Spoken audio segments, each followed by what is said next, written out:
Today I will show you the ultimate guide of the best places to move to and retire in Europe. This is probably the most remarkable video ever published on our channel. We just put together all the work we did during the last 4 years in a single video. 71 cities, 14 different countries, and places where high quality of life meets longevity, happiness, new friendships, and a cost of living that is less than half of what you pay in the US or England. Ready? So we start with southern Italy, a region composed of 8 different regions, and I will review to you the best cities to live and retire in 7 of them. Sorry Sardinia, I don't know much about you, but if anyone is familiar with Sardinia, please let me know in the comment section. The first region in Italy and in Europe I will talk about is Molise. The best place in Molise for expat retirees is likely the town of Termoli. It's a beautiful beach area loved by families due to its calmness and weather. And while the weather in the region can be quite hot, Molise is a region where a gentle breeze often makes the summer much more enjoyable. Despite being a tourist city, you can buy a 3-bedroom apartment with a balcony in Termoli for less than 90,000 euros. Since not many people there don't speak foreign languages, Termoli is one of these places that we recommend only if you have a grasp of the Italian language. Another potential issue is that it's a small town, and to find facilities like international airports or larger hospitals, you need to travel to other cities like Pescara or Campobasso. Salerno has around 130,000 residents, and the city has a relatively large expat community. Italians there are also quite friendly and use it to foreigners, since Salerno is very close to one of the most beautiful places in the entire world, in my opinion, the Amalfi Coast. Seriously, this place is so beautiful that made me lose track of time. I lacked words. So in Salerno, you can buy a penthouse close to the sea for less than 6,000 euros.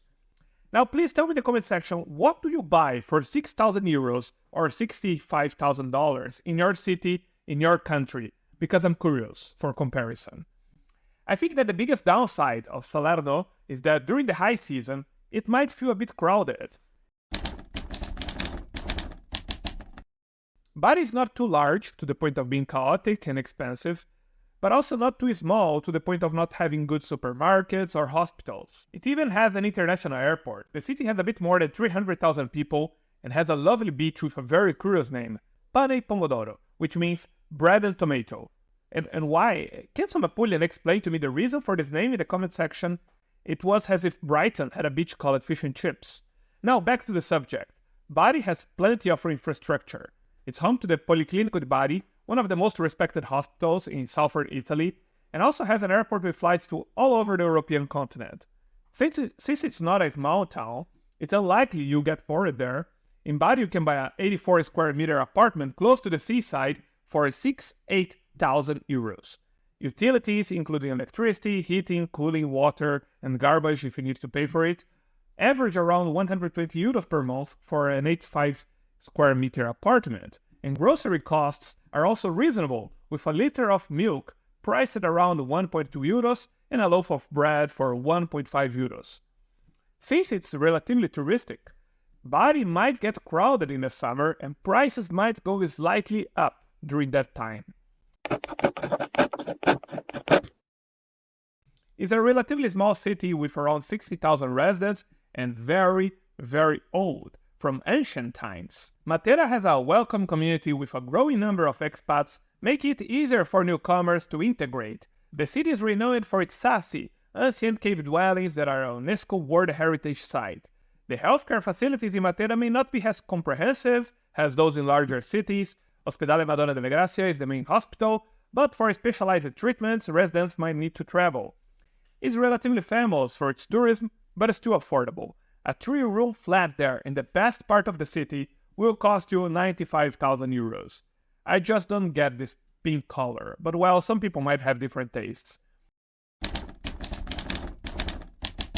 Cities in the region that are favorite of expat retirees and remote workers are Reggio Calabria and Cosenza.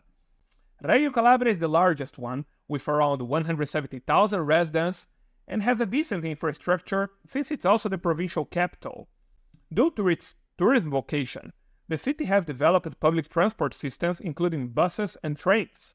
However, As a larger city, Reggio Calabria can suffer from traffic congestion, especially during peak hours in summer.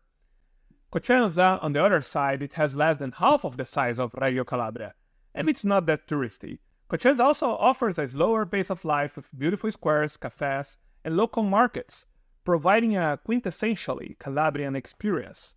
Cosenza is also cheaper. A 5-room, 2-bathroom, 120 square meter apartment in a nice part of the city will cost you 75,000 euros. However, as a smaller city, there are some issues. While Cosenza has decent medical facilities, they may not be as extensive as those in Reggio Calabria. Public transportation is less developed compared to the capital, so you also might need a car. Palermo is the largest city and the capital of Sicily, with more than 600,000 residents. It has an international airport, plenty of hospitals, and infrastructure, but it might look very chaotic for those who are not used to it.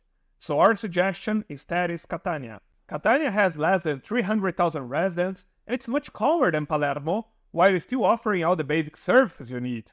The Teatro Massimo Bellini, one of Italy's most prestigious opera houses, offers regular performances, for example. Catania also hosts various festivals through the year, such as the Festa di Santa Agata, which celebrates the city's patron saint with parades and events.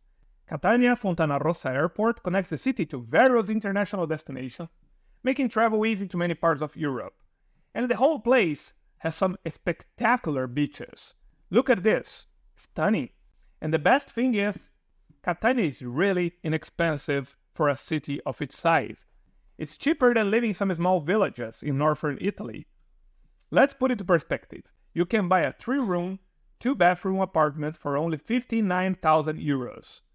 Okay, maybe their taste for decoration is a bit over the top. Too much bling bling. Wait a second. What is that? Is that a portrait from The Godfather? Well, never mind. If you're a bit more discreet, you can also buy this 100 square meter 4-room apartment for 65,000 euros. In most large European cities, you'll pay 3 or 4 times that price. Even in Warsaw, Poland, you'll not find anything for this price. Not even a tiny studio. One is called Sciacca, and the other is Cianciana. Both cities could not be more different. Sciacca, with a population of around 40,000, is a lively coastal town. Its vibrant atmosphere comes from the busy fishing port, bustling markets, and a plethora of seafood restaurants. There are some stunning beaches very close there too, like the Spiaggia de San Marco and the Spiaggia de Sobareto. Sciacca residents are known for their warm hospitality and strong tradition. The town is steeped in history, with churches, ancient ruins, and thermal baths that date back to Roman times. The city receives some tourists during the high season, but it's never really crowded like more famous beach cities in Sicily. Cienciana, on the other hand, is a much smaller town with a population of about 3,500 residents. It's a place where everyone knows each other, and the sense of community is very strong. The town is surrounded by picturesque hills and olive groves, giving it a serene and rural feel.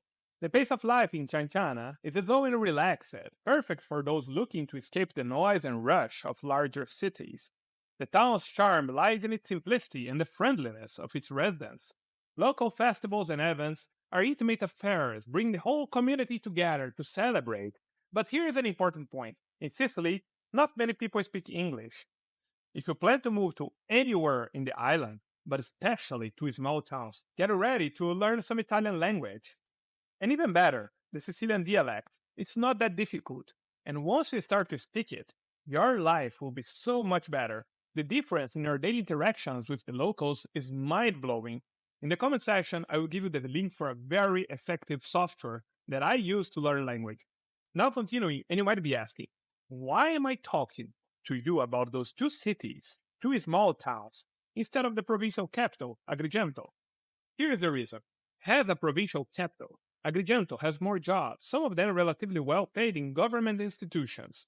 Therefore, the prices are not as low as in smaller towns. Professionals and entire families left smaller Sicilian towns to find work in other cities in Italy like Milan or Turin. Therefore, a lot of empty properties are available. I'm not talking about the cramped, shabby homes that you would need to spend thousands reforming it to be able to live inside. No. I'm talking about ready-to-live homes with good standards. Some of them look straight from a romantic movie. We researched some apartments and houses in these two towns, and it's a shock how inexpensive they are. But before I show you the prices, I would like to ask a small favor. If you enjoyed this episode, please hit the like and subscribe buttons. So let's imagine your budget to buy a property is 65,000 euros or less than the price of many modern cars. With that budget, you would easily buy a 110 square meter apartment in the suburb of Cienciana. This is an apartment with 3 bedrooms, a kitchen, a living room, a bathroom, and a utility room. People say that Sicily is dirty and full of garbage in the streets. And that might be true in some parts of Palermo or Catania, but not in this part of Cienciana. This is how it looks the streets in this area, clean and tidy. And this for only 59,000 euros or $64,000. Do you know what you buy in Philadelphia in the US for $64,000? This place. Probably it's haunted too. Not far from this apartment in Cienciana, you can buy for almost the same price an even bigger one. This one has 135 square meters and a panoramic view of the valley nearby. Imagine you wake up in the morning and have that view while drinking an espresso. That is why people live until 90 years old there. But let's say that instead of living in the countryside, you would rather live close to the beach.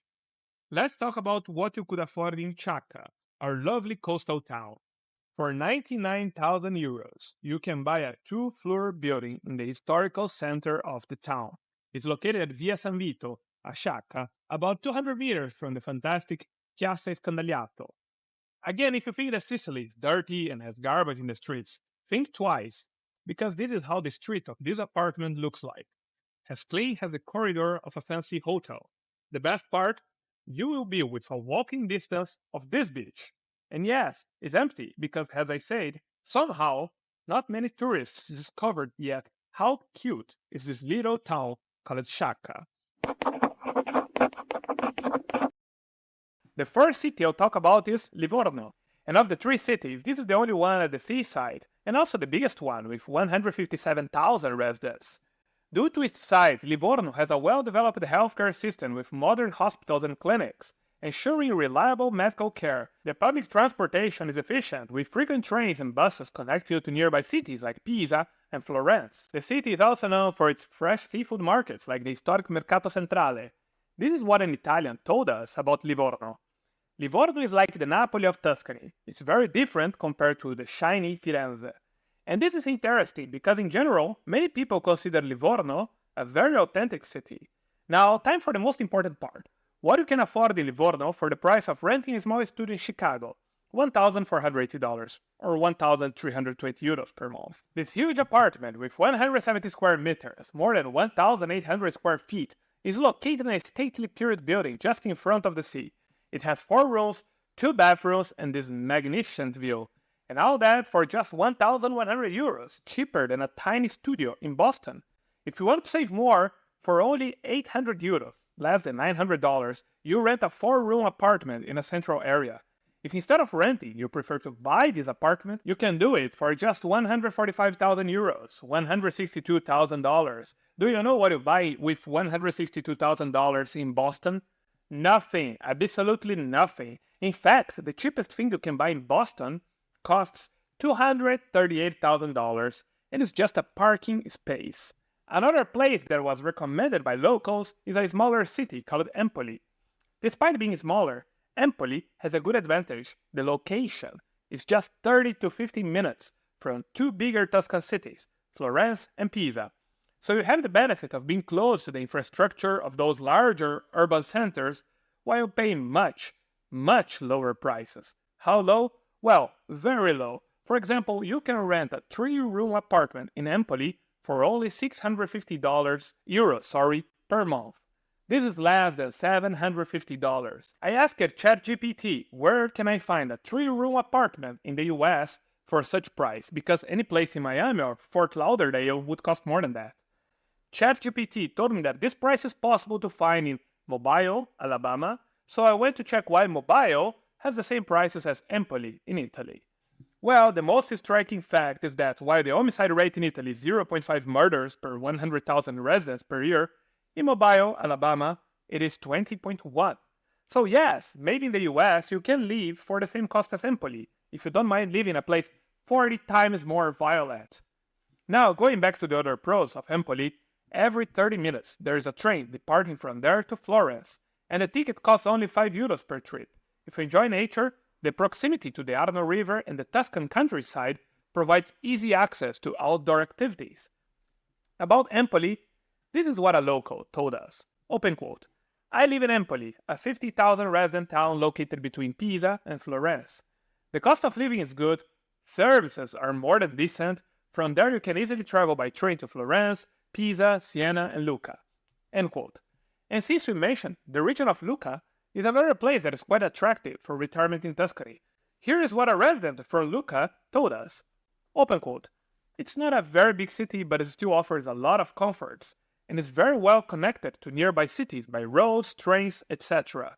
End quote. The city is compact, with essential services like healthcare and shopping easily accessible on foot. It's such a lovely city that even people from surrounding cities come to Lucca just to spend their free time, as this person told us. Open quote. I live in Pisa, 30 minutes from Lucca, so I go there often and the vibe is amazing, especially for families. Also, it's so close and well connected to basically everything. The beaches, the mountains, the main cities. Food and weather are amazing. End quote. Healthcare is also a strong point in Lucca. The city has modern medical facilities and a well-regarded public health system. Their main hospital is the San Luca Hospital, which is public and well evaluated by users. To be honest, I don't know many public hospitals that have so many people praising their staff in public reviews as this hospital. The downside of Lucca is that it's quite attractive to tourists. You see signs in English everywhere, and while this might be good for those who don't speak Italian, it also means that the city has prices a bit higher than one could expect. It's still not expensive as Florence, but surely higher than the other cities we mentioned. On the other hand, the region surrounding Lucca is enchanting and its towns have much lower prices. One such town is Bagni di Lucca, famous for its thermal baths with natural hot springs that have been used for centuries. Another attractive option is Capanori, one of the largest municipalities in the area and known for its ancient ruins and gardens. Now let's see what you can find in the region of Lucca for the price of renting a small studio in Chicago, $1,480 per month. Well, for such a big sum, you could very well afford to live in two of the most expensive areas of the entire region, Marina di Pietrasanta or Viareggio. There, you can get a 4-room apartment in front of the beach for less than a little studio in Chicago or Boston. Now, let's say you want to live in the countryside and buy a house instead of renting, but you have only $220,000. Probably you think you cannot afford anything decent in Tuscany, right? After all, $220,000 is less than the price of an average house in Mississippi or Alabama. But here is a surprise. For much less than that, you can buy this villa in Gambassi Terme with a swimming pool, this house in Arezzo also with a swimming pool, and this splendid 5-room house in Massa Carrara, which has the most spectacular view and also, of course, a swimming pool. And all that for a price similar to what you pay to live in Cleveland, Ohio.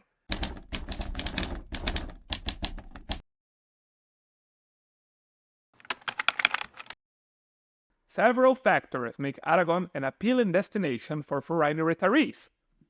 First, it's one of the most developed parts of Spain, and the capital, Zaragoza, has excellent infrastructure for a city of its size.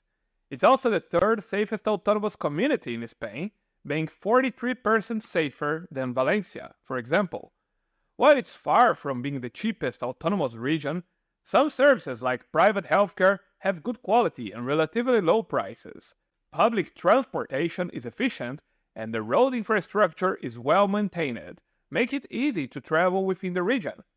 Aragon is also less crowded than more tourist-heavy parts of Spain, offering a quieter and more relaxed pace of life. The best places in Aragon for an expat pensioner or retiree are the capital, Zaragoza, which has a very good infrastructure, but at the same time is not so big to cause the stress of a large city, and a smaller town called Huesca, with only 52,000 residents. Huesca combines a small town atmosphere with essential modern convenience. The local supermarkets, pharmacies, and banking services are easily accessible. One of the greatest advantages of Huesca is the healthcare quality. The main local public hospital, Hospital San Jorge, is modern and well equipped.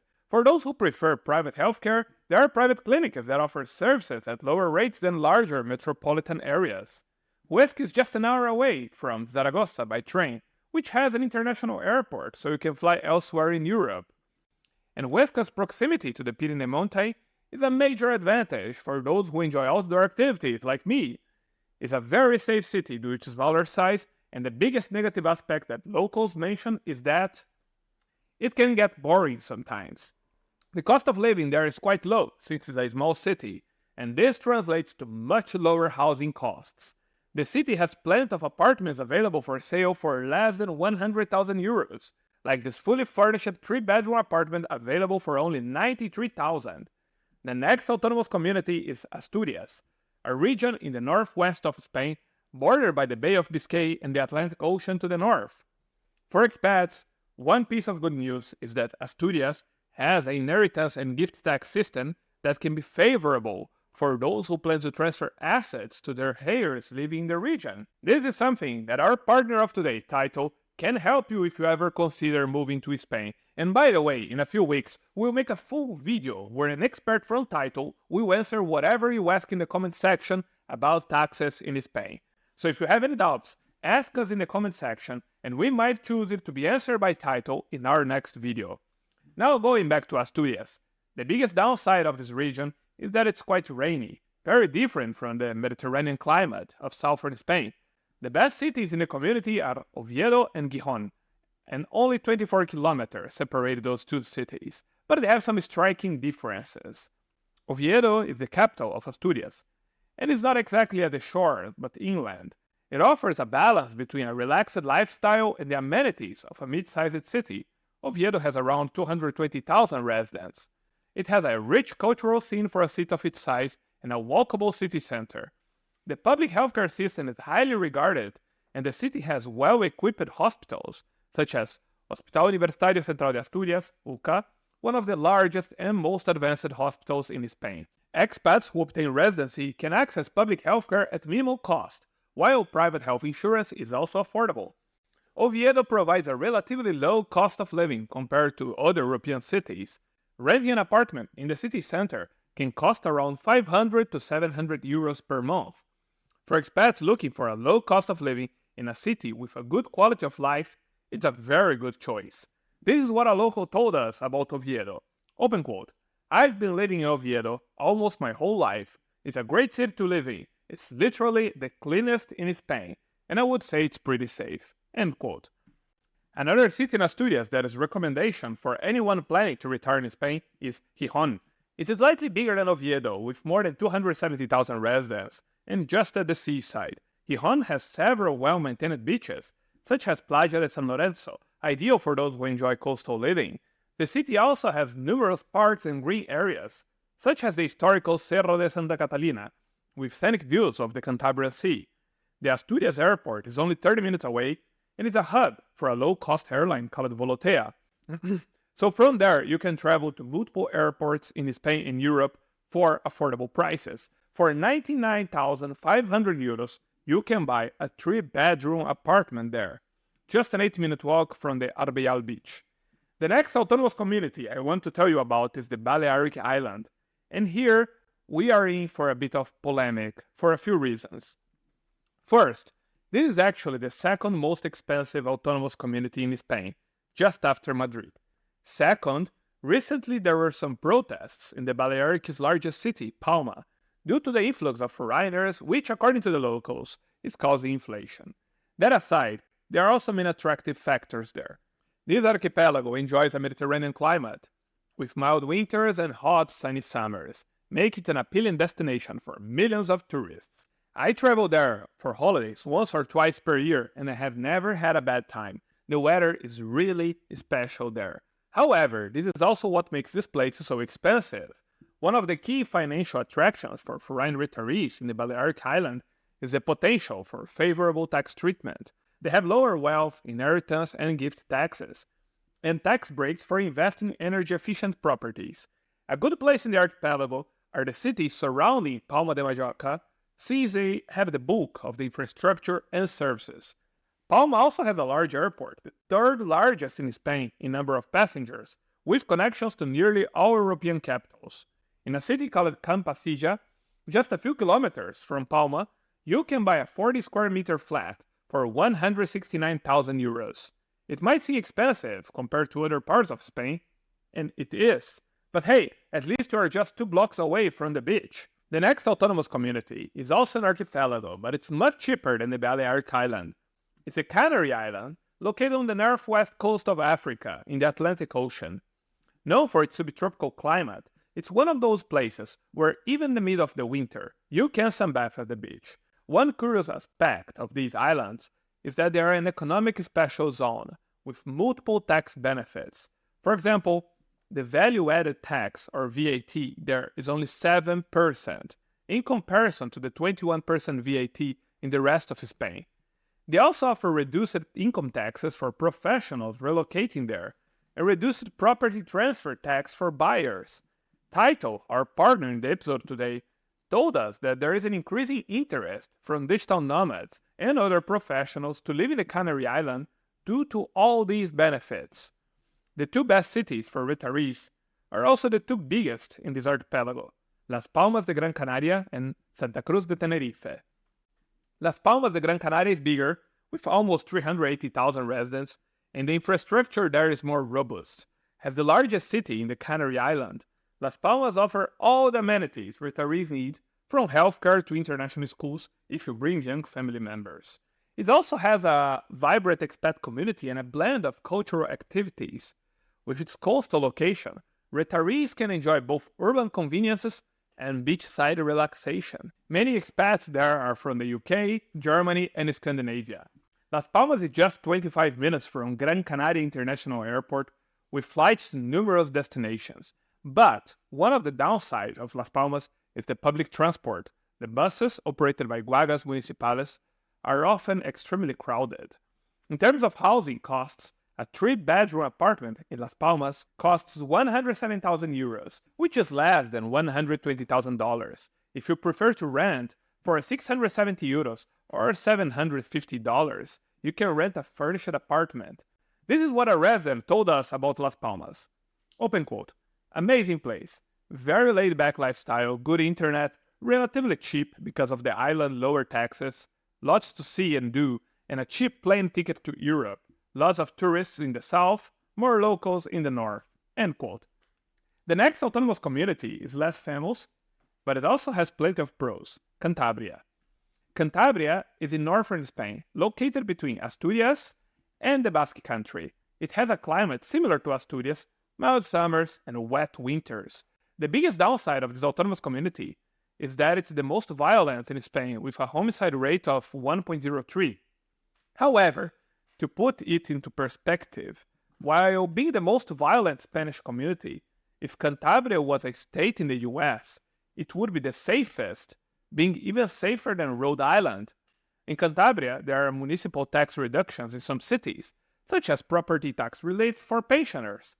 Remember that if you are interested in knowing more about these specifics, just ask in the comment section, and in one of our next episodes, we will answer it with an expert from Title. The most recommended city in this autonomous community is Santander. Despite being the regional capital, it's not a big city, with only 172,000 residents. A size that often is considered the perfect balance between the convenience of urban life and a laid-back lifestyle. This is not the kind of city where you find many expats and tourists, but mostly locals. Therefore, remember that learning Spanish here will be extremely helpful to enjoy what Santander offers to its residents, and it offers a lot. The Cabarceño Natural Park, just outside the city, is a large wildlife park with scenic landscapes and animals in semi-wild habitats. Inside the city, Santander has an excellent healthcare infrastructure. The Hospital Universitario Marqués de Valdecilla is one of the top public hospitals in Spain, offering a wide range of medical services. Private healthcare is also available with options like Hospital Santa Clotilde, providing alternatives for those with private insurance. If you want to travel to other parts of the country, the Renfe train network and Alsa buses provide quick connections to other cities in Spain. One thing that I found curious is that Spaniards from other parts of the country are very fond of Santander, like one of them told us. Open quote, "It's a very stunning city. Been all over Spain and it's one of my favorite places. Has a nice small town vibe in the old city, the beaches are lovely, people are very kind, but prepare to speak Spanish." End quote. With 91,500 euros or $102,000, you can buy a 2-bedroom flat in Santander, close to the university area and just a few minutes walk from Sardinero Beach. If you prefer to rent, with just 600 euros, you can live in a 2-bedroom apartment in the same area. From Calabria, we jump to Castilla and León, a landlocked autonomous community located in the northwestern part of Spain, bordered also by Portugal. The region is famous for two things. First, for the fact that it does not have a capital, at least not officially. Second, because of its agriculture, particularly in the Ribera del Duero wine-producing area. In Castilla and León, you can enjoy access to fresh, locally sourced food and wines at lower prices than those available in larger cities or more touristic regions.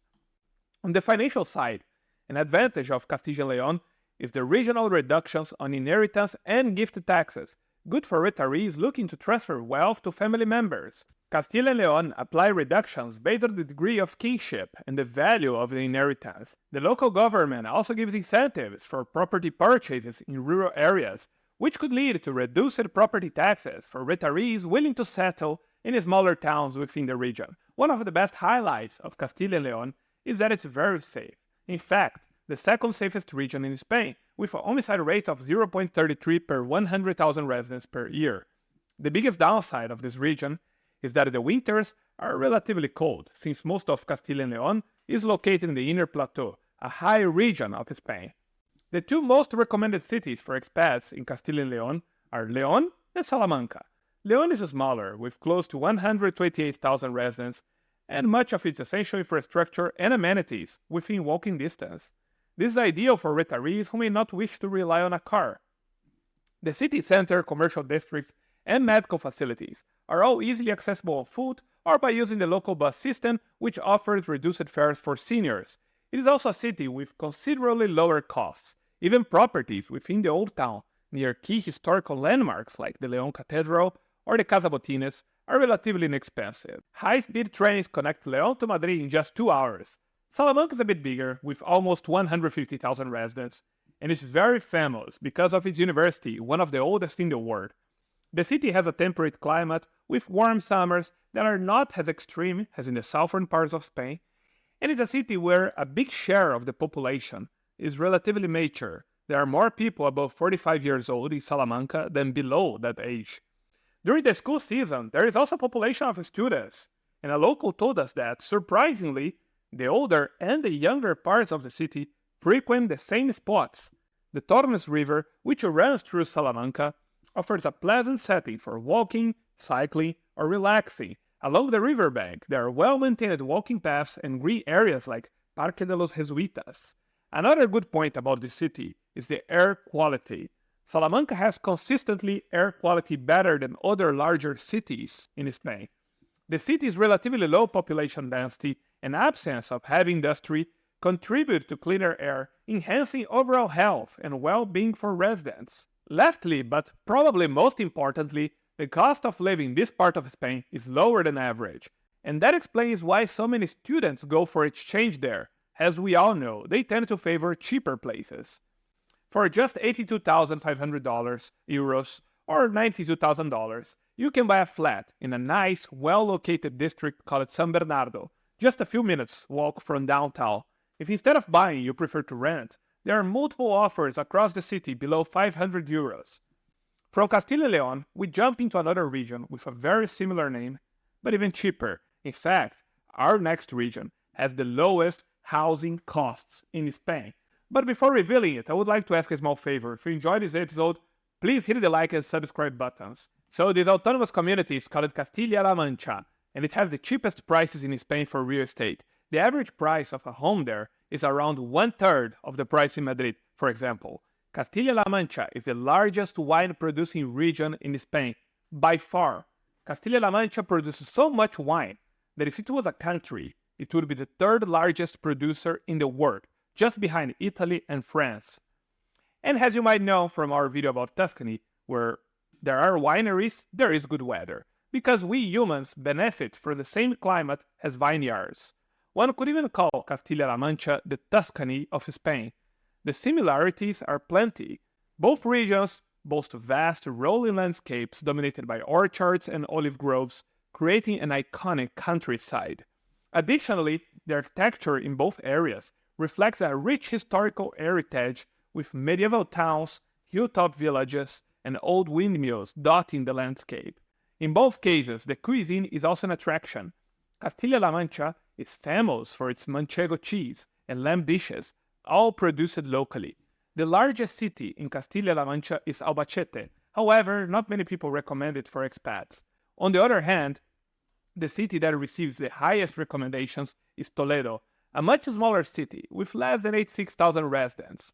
The city's compact nature makes it easy to walk or cycle to most destinations, so a car is mostly unnecessary. It's a city with a Mediterranean climate with hot summers and mild winters. It's a good place for those who prefer warmer weather, though summer temperatures can rise above 40 degrees Celsius, which might require air conditioning.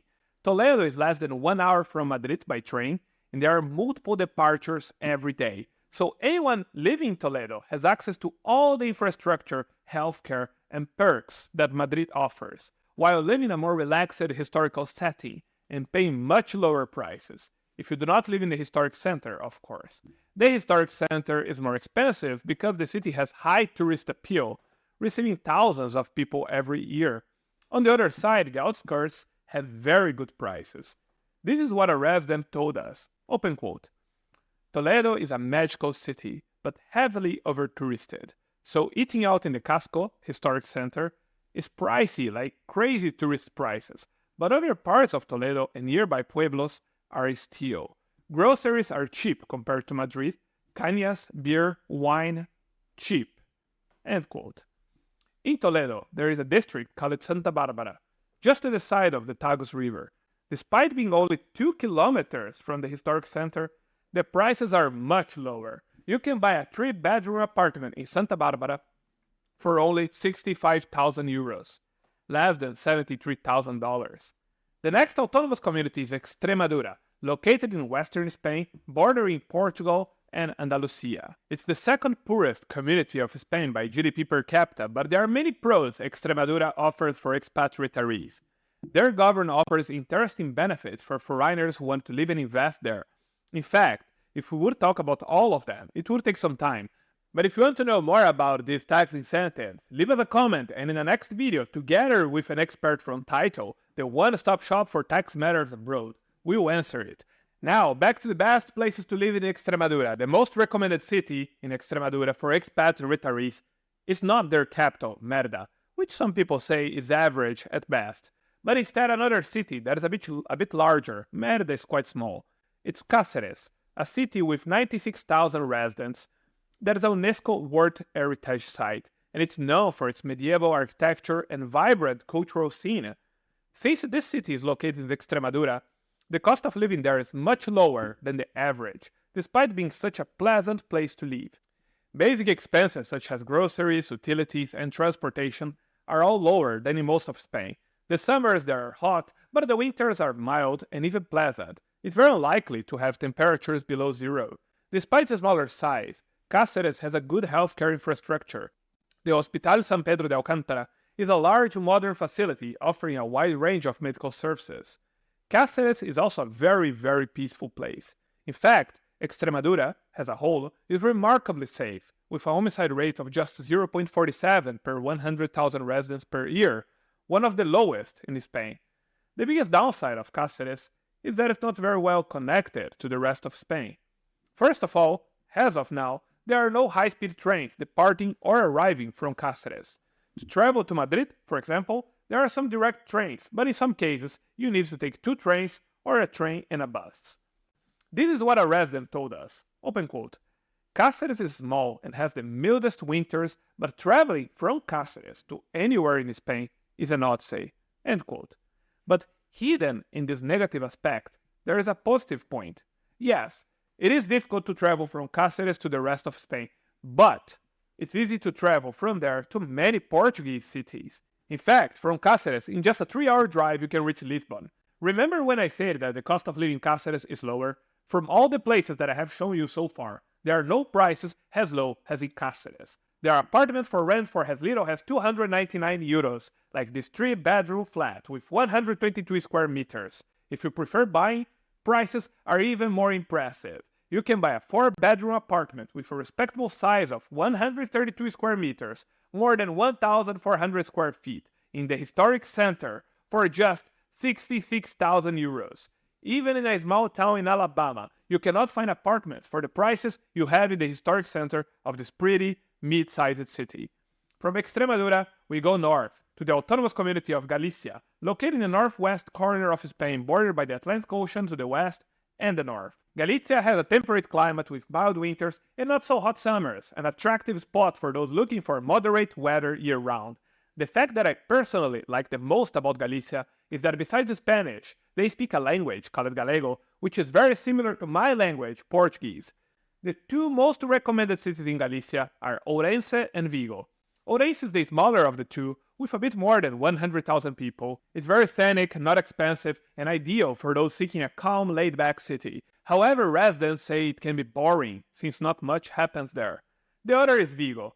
Vigo is the largest city in the community with almost 300,000 residents and has a very good infrastructure and services, except for the public transport, which received some criticism. But then, what Europeans consider bad public transport probably is still better than almost all American cities.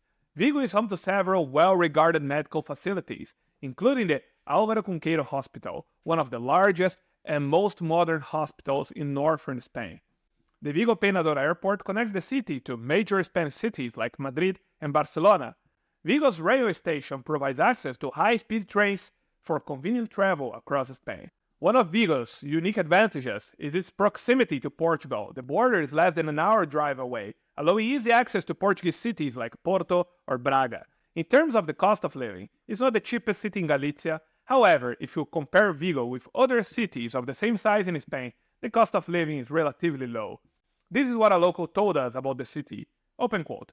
Vigo is a really good place. You have a good weather almost all the year, a lot of good places to eat at reasonable prices, like El Asturiano in Fragoso Avenue. You also have basically anything you need without needing to travel 30 minutes to get what you need. End quote.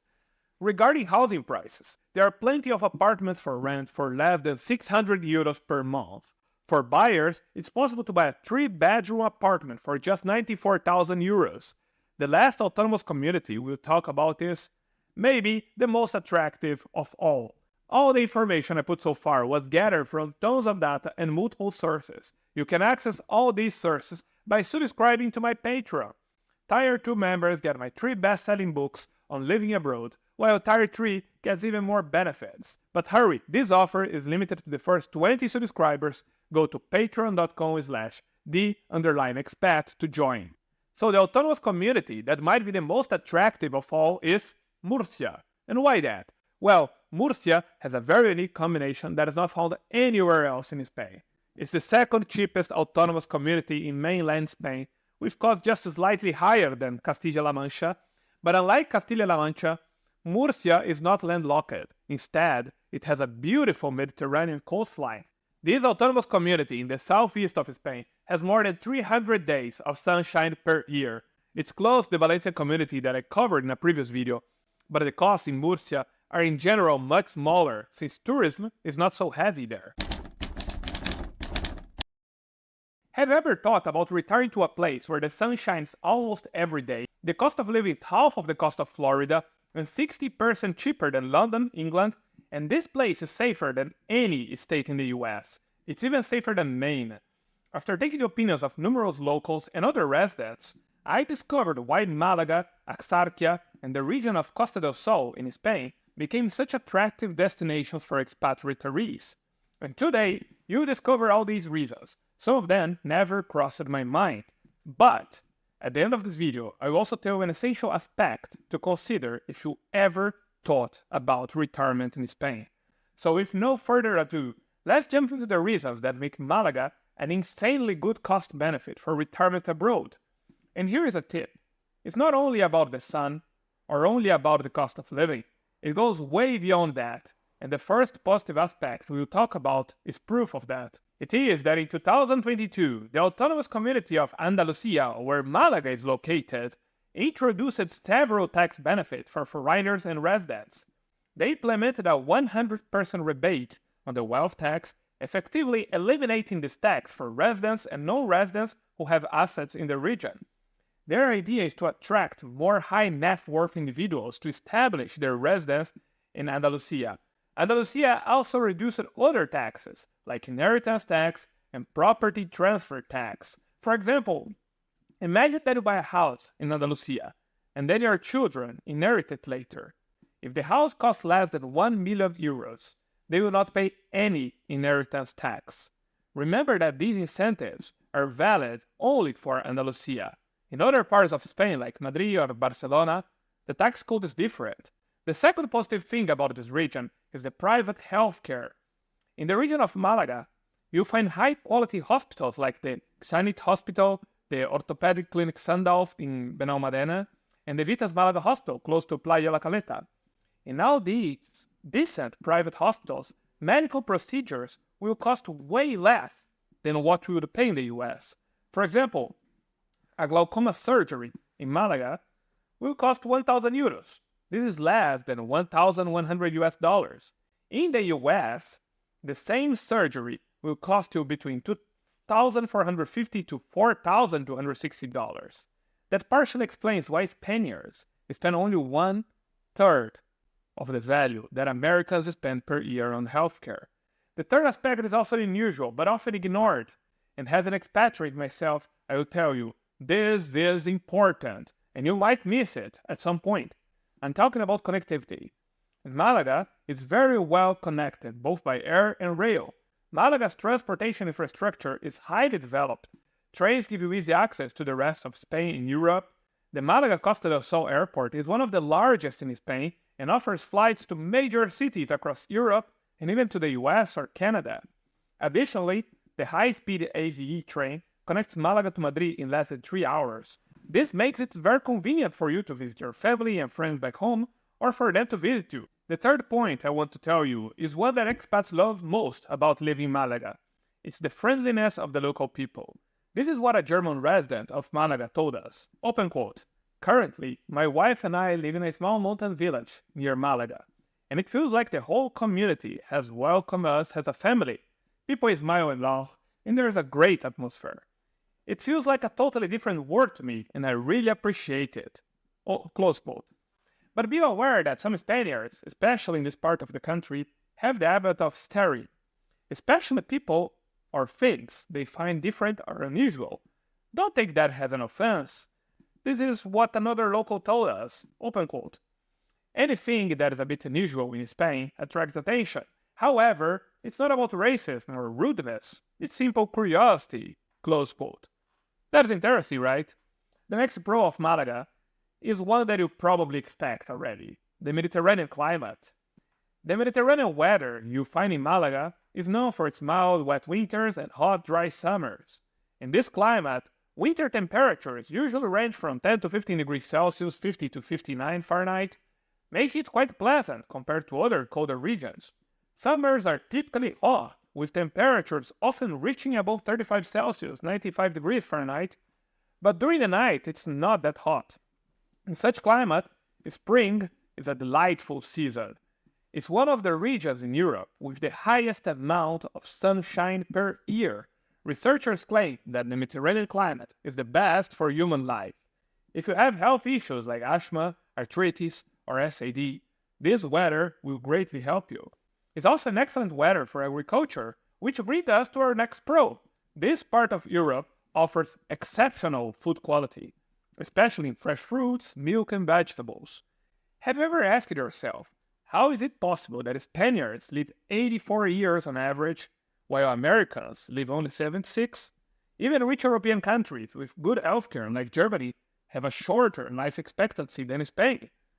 Part of the reason is that their food is good and healthy. The local markets are filled with vibrant, fresh vegetables such as tomatoes, peppers, and zucchini. These are often grown in nearby farms, ensuring freshness and flavor. Malaga's dairy products, especially those involving milk, are known for their superior taste and quality. Local farms follow strict regulations regarding quality and chemicals used. Organic produce is often more affordable than in other countries, and it's growing considerably in Spain.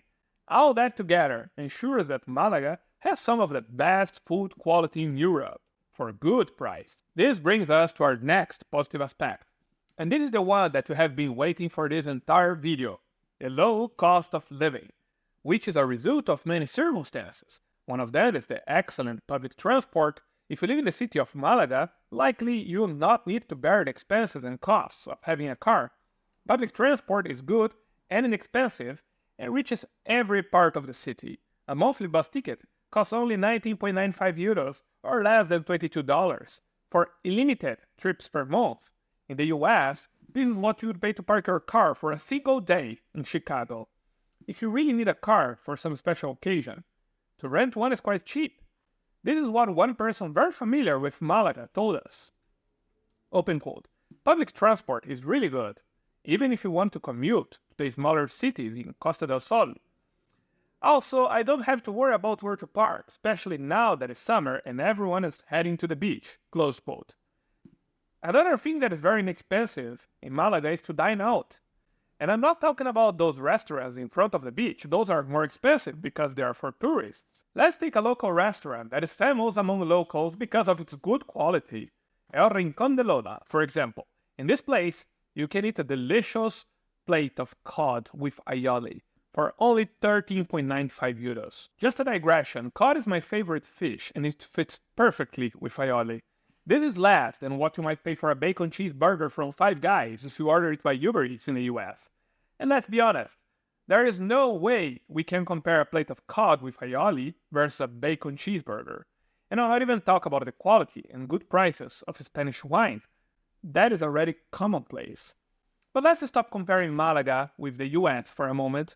By comparing the cost of living in various Spanish cities, I uncovered why Malaga stands out for expats. It's cheaper than Barcelona, cheaper than Madrid, cheaper than Bilbao. Even Pamplona is more expensive than Malaga. Still, if all these things didn't convince you about how inexpensive Malaga is for what it offers, one thing will definitely convince you: the low price of housing. When I first heard about the real estate pricing in Andalusia, I couldn't believe how affordable it was. So I looked for the answer to such a question: what makes the cost of living in Malaga so low compared even to other large Spanish cities? The explanation is that the economic conditions in Malaga are less dynamic compared to other major Spanish cities like Bilbao, Madrid, and Barcelona. The autonomous community of Andalusia has an average salary that is around 25% smaller than in places like Madrid or the Basque Country. Unemployment is also notably high.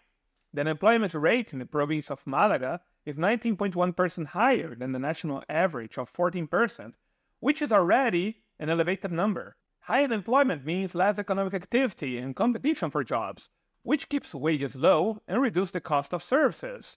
So if you are planning to move to Malaga to make money, this is not a good idea.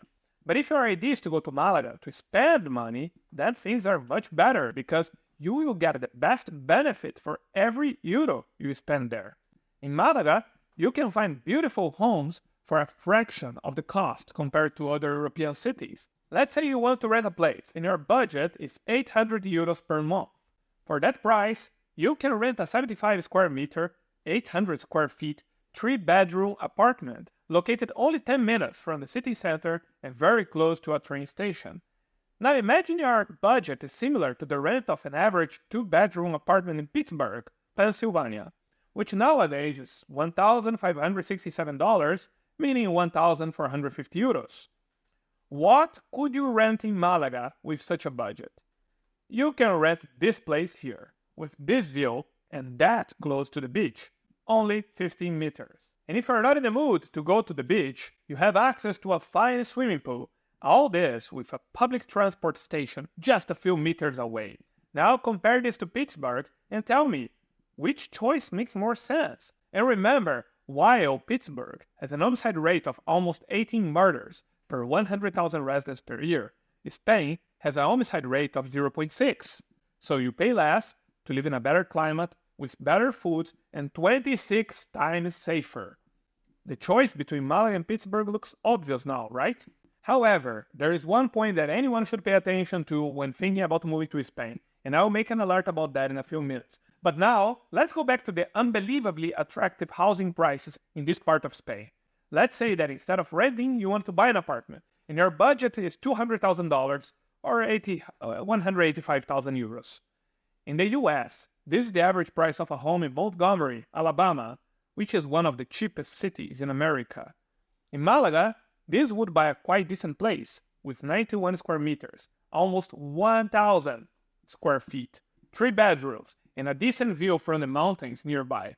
This all sounds impressive to me, but what if I told you that smaller cities close to Malaga might offer even more for even less?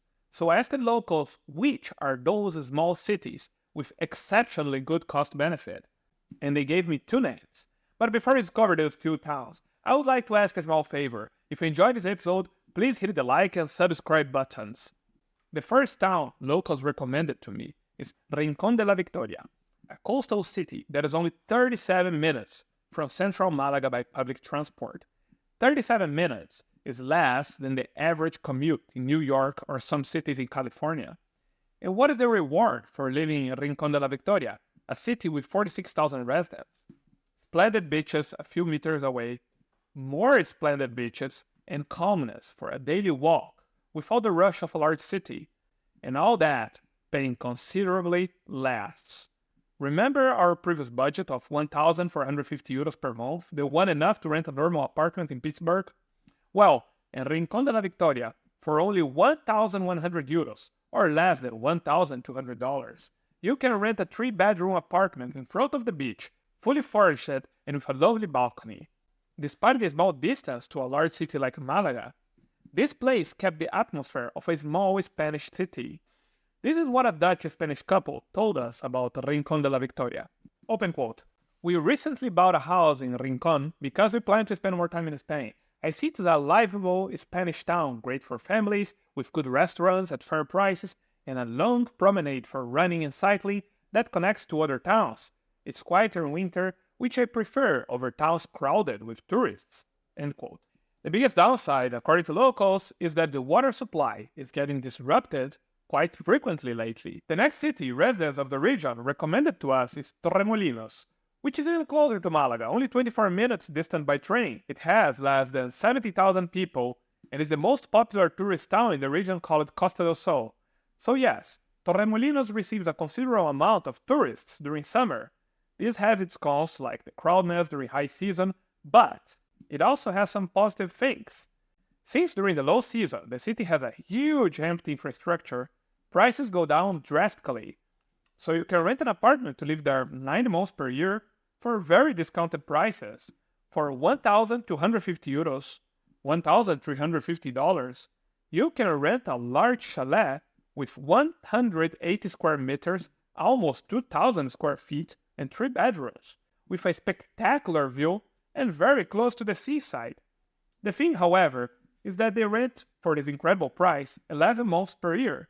In the 1 month of the very high season, probably the price is higher. Now, remember that at the beginning of the video, when I said I wanted to make an alert? This alert started with a question I made for locals during the research for this video. The question was, is it easy to integrate into the local community in Malaga? Nearly all of them said yes, but there was one thing most of them disliked about expat retirees moving there. It is when expats, especially British, form their small ghettos where all restaurants serve full English breakfast, and they even don't try to learn the local language. One town that some mentioned that it became somehow of a British ghetto is Benalmádena. And for me, this is just sad. I don't expect tourists to learn Spanish, but if you plan to move anywhere in Andalusia, but especially to small towns that manage to conserve their local lifestyle, culture, and traditions, I beg you to learn the local language. It's really not that hard, and once you begin speaking it, your life and daily interactions with locals will improve So much. In the comments, I'll share a link to a highly effective language learning software I use. Now, Andalusia is not the only good region in Spain for retirement. Is Valencia still the perfect retirement spot in Europe, or has it changed? I talked to a dozen locals and expats to get a real update on this city that only 2 years ago we told you was the best place to retire in Europe. But since then, big changes have happened all over Spain. With first-hand accounts from Valencian residents, I have uncovered what changed there, and what alternatives to Valencia might be better nowadays. Today we discover all that, but first, what the heck happened in Barcelona? People were attacked by crowds just because they looked like British or American citizens during the massive anti-tourist demonstrations that happened in the city. Similar protests also happened in other famous Spanish cities like Mallorca and Malaga. So I went for my sources to check if this wave of revolt is affecting Valencia, the darling of expat retirees in Europe. This is what one of my sources told me. What happened in Barcelona is a few people sprayed water on a few tourists. Big deal. But the situation there is way worse than in Valencia. No one is hostile or has a hostile attitude in Valencia against foreigners. The problem is the rent hikes." End quote. And while this is not the only issue, probably is the most visible, the increasing housing costs. In 2021, the average price per square meter to rent an apartment in Valencia was 10 euros. Only 3 years later, by April 2024, this price skyrocketed to 14.56 euros per square meter. This is a 45% increase in only 3 years. This is way above the increase in the average salary in Spain. In good part, this increase is due to a tremendous explosion in demand from expats and retirees willing to move to a sunny, warm place to enjoy their golden years. The reason these huge protests happen in Barcelona, but not in Valencia, is that in Barcelona the situation is even worse.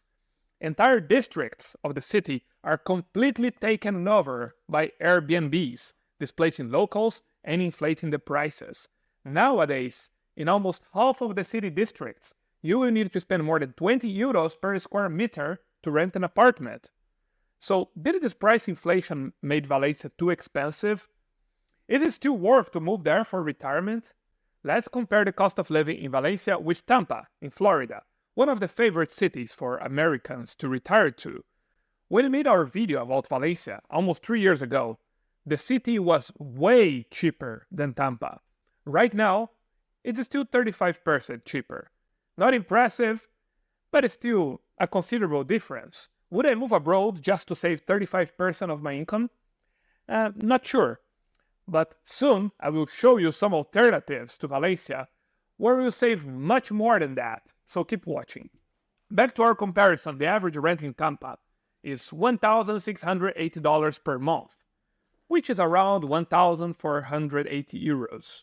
Let's see what you rent in Valencia for this value. In the city center, very close to public transport, commerce, hospitals, and entertainment, I found this 59 square meter 2-room apartment for 1,500 euros. It has a nice view and a decent standard, but it's not much cheaper or larger than what would you get in Tampa, in Florida. And in Tampa, for this price, the apartment at least has access to a swimming pool. This higher price in Valencia shows that inflation caused by Airbnb. Because in this part of the city, there are hundreds and hundreds of them. It's a shock for me because years ago, when we're talking about Valencia for the last time, the same kind of apartment would be for 1,100 or 1,200 euros max. But why a landlord would rent his apartment for 1,200 euros if he can make much more via Airbnb? It's not that I agree with the protesters throwing water at tourists. I don't blame the tourists, they are just enjoying their holiday, except those drunk loud ones. However, if you go a bit further from the historical parts dominated by Airbnb and closer to the beach, you'll find some cheaper places, like this 85 square meter 2-room apartment in Malvarrosa for only 1,350 euros, with a really cool sea view. So yes, as you can see, Valencia is still relatively inexpensive when compared to Florida, but by a much smaller margin than what we saw in 2021. Is it still worth it? Maybe, but here's a thing that nobody's talking about. If you are moving to retire abroad, you don't need to move to Valencia, and even less to Barcelona. You don't need to move to cities where you compete for rent and probably displace young professionals who are trying to make a living. Not far from these metropolitan areas, there are wonderful small towns with the same climate, or even better, as I'll show you in a few minutes. These small towns lost a lot of young residents to bigger cities. Some of them are dying because of the decreasing population. In these smaller cities, you would have all the amenities of an urban life, but for a much, much smaller cost. And here's the best part, no angry protesters harassing you while you lunch. In these cities, you'll be more welcome, especially if you try to learn some of the local language, of course. Before I review these 3 spectacular destinations, I would like to ask a small favor. If you enjoyed this episode, please hit the like and subscribe buttons. The first city I want you to think about is Castellón de la Plana. The city is located 76 kilometers from Valencia, or just 1 hour drive, and it's not a small city per se, since it has 150,000 residents. This city was once voted the ugliest in Spain, because large parts of the city were built in the 60s and the 70s, and apparently they are not very uniform. And when you see Spanish cities from above, you realize that Spaniards really like that uniformity, and maybe that's why they voted Castellón de la Plana as La Ciudad Más Fea, the ugliest city of Spain. But put that aside, this city has plenty of advantages. One of the biggest perks is the good infrastructure available, like big supermarkets, pharmacies, all these things. This city features efficient public transportation and well-maintained roads, making it easy to get around. The AVE high-speed train connects Castellón to major cities like Madrid and Barcelona, offering convenience and connectivity. Castellón also has good private healthcare options. The Vista Castellón Hospital is considered one of the best in Spain, for example. Close to the city, there are plenty of small villages where you can have a quiet life with access to all this urban infrastructure. The beautiful beaches of Costa del Azahar are just a short drive away, perfect for relaxing days by the sea. Here is what a local told us about Castellón. Open quote, "This city is usually regarded as a bit dull if compared to other capitals in Spain, but the villages are some of the best in the whole country. These include both the countryside and the coastal ones." And remember when I told you that the average rent in Tampa, Florida is $1,680 per month? Let's see what you could rent in Castellón for half of this price, $800 or 740 euros.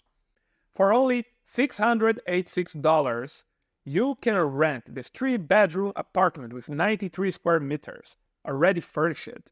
If you want something even bigger, for $817, you can rent an entire duplex. This living room is huge. You can throw a party there. But let's say that Castellón, with its 150,000 residents, is too big for you. You want something smaller. In fact, that is indeed what another resident of the region of Valencia told us. Open quote, "If you don't want somewhere touristy and prefer to live a quiet life, look for a smaller city in the region of Valencia. You'll be able to find sizable houses with a pool outside the city itself. That's what I would look for if I were in your position." And that's what we went to look for. And the first smaller city we found is not one, but actually 2 in one, Sagunto and Puerto de Sagunto. Sagunto, with a population of around 65,000 residents, combines historical charm with modern amenities, only a 30-minute drive from Valencia. Puerto de Sagunto, the coastal part of the municipality, offers beautiful beaches and a relaxed atmosphere, attracting many expats. Infrastructure in Sagunto is also robust. Efficient public transport, including 16 regular daily trains to Valencia, makes commuting easy. The proximity to Valencia, just 28 kilometers away, means that the amenities of a big city are within easy reach without the hustle and bustle. I remember the local who told us that we could find an apartment with swimming pool access for less than 1,000 euros in these cities. He was absolutely right, because we found a house with swimming pool access for less than that. A fully furnished house with a lovely veranda and swimming pool access for only 825 euros. And all that is located only 200 meters from the Playa de la Humarda, It's mind-blowing that for such a low price you can live in such a nice place. But let's say that Puerto de Sagunto and Sagunto, with their 105,000 residents combined, is still too big for you, and you want an even smaller city that is even cheaper and has a fine beach. Let me present to you the city of Gandia, located less than 1 hour by car from Valencia. With a population of about 75,000 residents, it offers a perfect blend of convenient city life and tranquil coastal living. They also have many restaurants with traditional dishes. In fact, locals recommended that anyone who goes to Gandia should try the local fideuà. Despite being in such a splendid location, the cost of living there is significantly lower than in larger coastal cities of the Valencian region. In this city, you do not find as many expats as in Valencia or Puerto de Sagunto, and that might be a good thing. First, because the local community is friendly and welcoming. So with them, you'll learn Spanish and a bit of the Valencian dialect. In my channel, I always stress how important it is to blend with the locals, and Gandia is a good place for that. Second, and that is the most important, since the expat community is small, the prices are also much lower there. In Gandia, you can rent an apartment with swimming pool access for less than 600 euros. The best part is that it's only 60 meters from the beach, from this charming beach. And if you think this is an exception, it's not. In fact, I found multiple other similar offers of apartments with swimming pool access. Some of them are for as low as 525 euros per month. This is the equivalent of $570, which is the price to rent a parking space in some American cities. This is the second largest city in Greece, with around 1 million people in its metro area. As with every big city, it has its pros and cons. Lots of cars and noise in certain parts, but also good hospitals, plenty of things to do, and an international airport.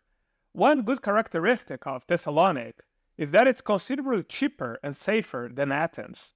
Locals also say that one huge advantage is how close the city is to Chalkidiki's Peninsula, which has wonderful beaches, national parks, and is just 1 hour drive away.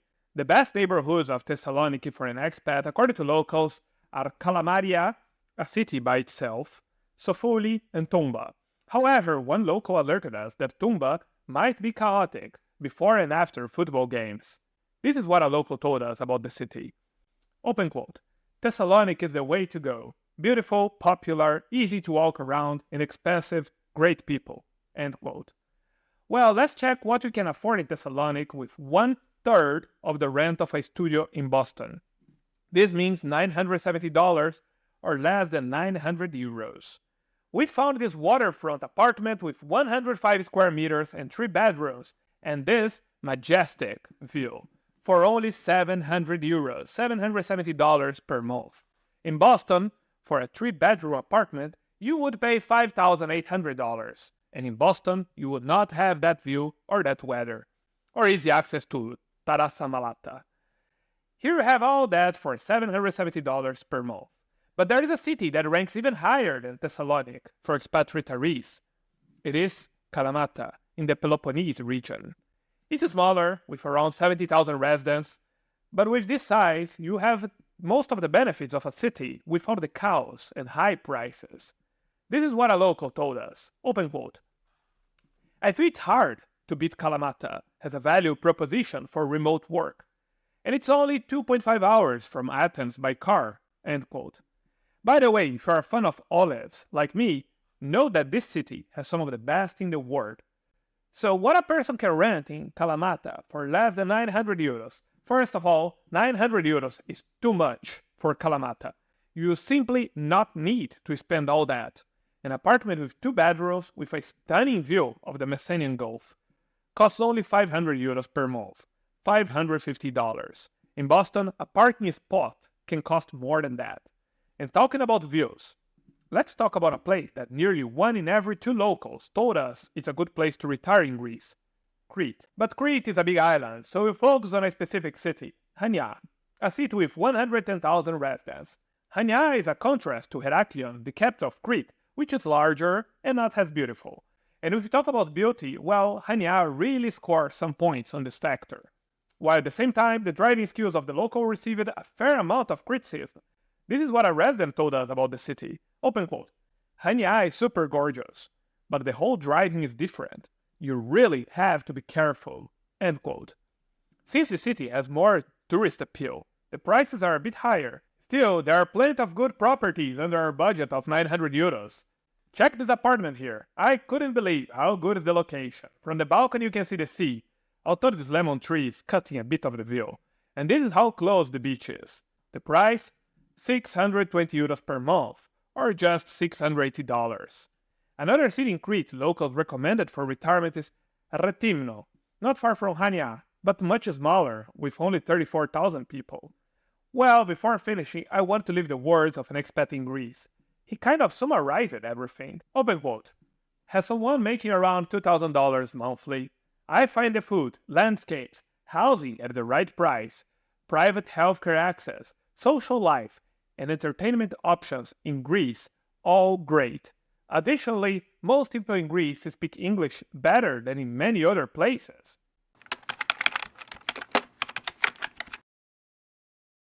And the first city we recommend is Miskolc. I'm kidding. The first city we recommend for foreign retirees is Budapest. And if you are used to our channel, you might be surprised because we almost never recommend capital cities to our public. They are more expensive, more noisy, have more traffic, and in many cases they are more dangerous. Yes, Paris, I'm talking about you. However, in the case of Budapest, this is not really true. Yes, this city is much bigger than the average Hungarian town with a population of 1.8 million residents, which is a size similar to Vienna and Hamburg, for example. But the size does not make it too expensive. As I said before, Budapest is much cheaper than other Central European capitals like Warsaw or Prague, while offering a comparable level of infrastructure. The city has plenty of beautiful parks like the Városliget and Markicsliget. By the way, if I'm pronouncing these names incorrectly, and I am doing that, please correct me in the comment section. 26% of Budapest city center is covered by trees. For comparison, only 1.4% of London's downtown has tree coverage. This makes Budapest a remarkably green city. The Hungarian capital also has a growing network of cycling paths, particularly along the Danube River and in the Buda Hills. The city's healthcare infrastructure is well regarded, with several top-tier hospitals and clinics. Notable institutions include Semmelweis University Clinic and the Buda Health Center, both providing a high standard of care. The Budapest Ferenc Liszt International Airport is located only 16 kilometers from the city center. The airport is easily accessible by public transport, and get ready for some really good news. This airport is the main hub of Wizz Air, a very inexpensive Hungarian airline that allows you to visit nearly anywhere in Europe. If you are American, imagine Wizz Air as being the European version of Spirit Airlines, but with much better quality and I guess fewer chances that you will be assaulted by a fellow passenger. Now, where are the best places to live in Budapest? Well, Budapest can be divided into two big halves, Buda and Pest. And for expat retirees, the best recommendations are in Buda. This is what a resident told us. Open quote. Buda part is rather chill, much greener. You cannot really find anything shady there. End quote. Districts 1, 2, 3, 11, and 12 in Buda are particularly attractive. They are known for their green spaces, quiet neighborhoods, and good connections to other parts of the city. Some locals also might tell you that these districts are expensive, so let's check the prices there. What can you afford?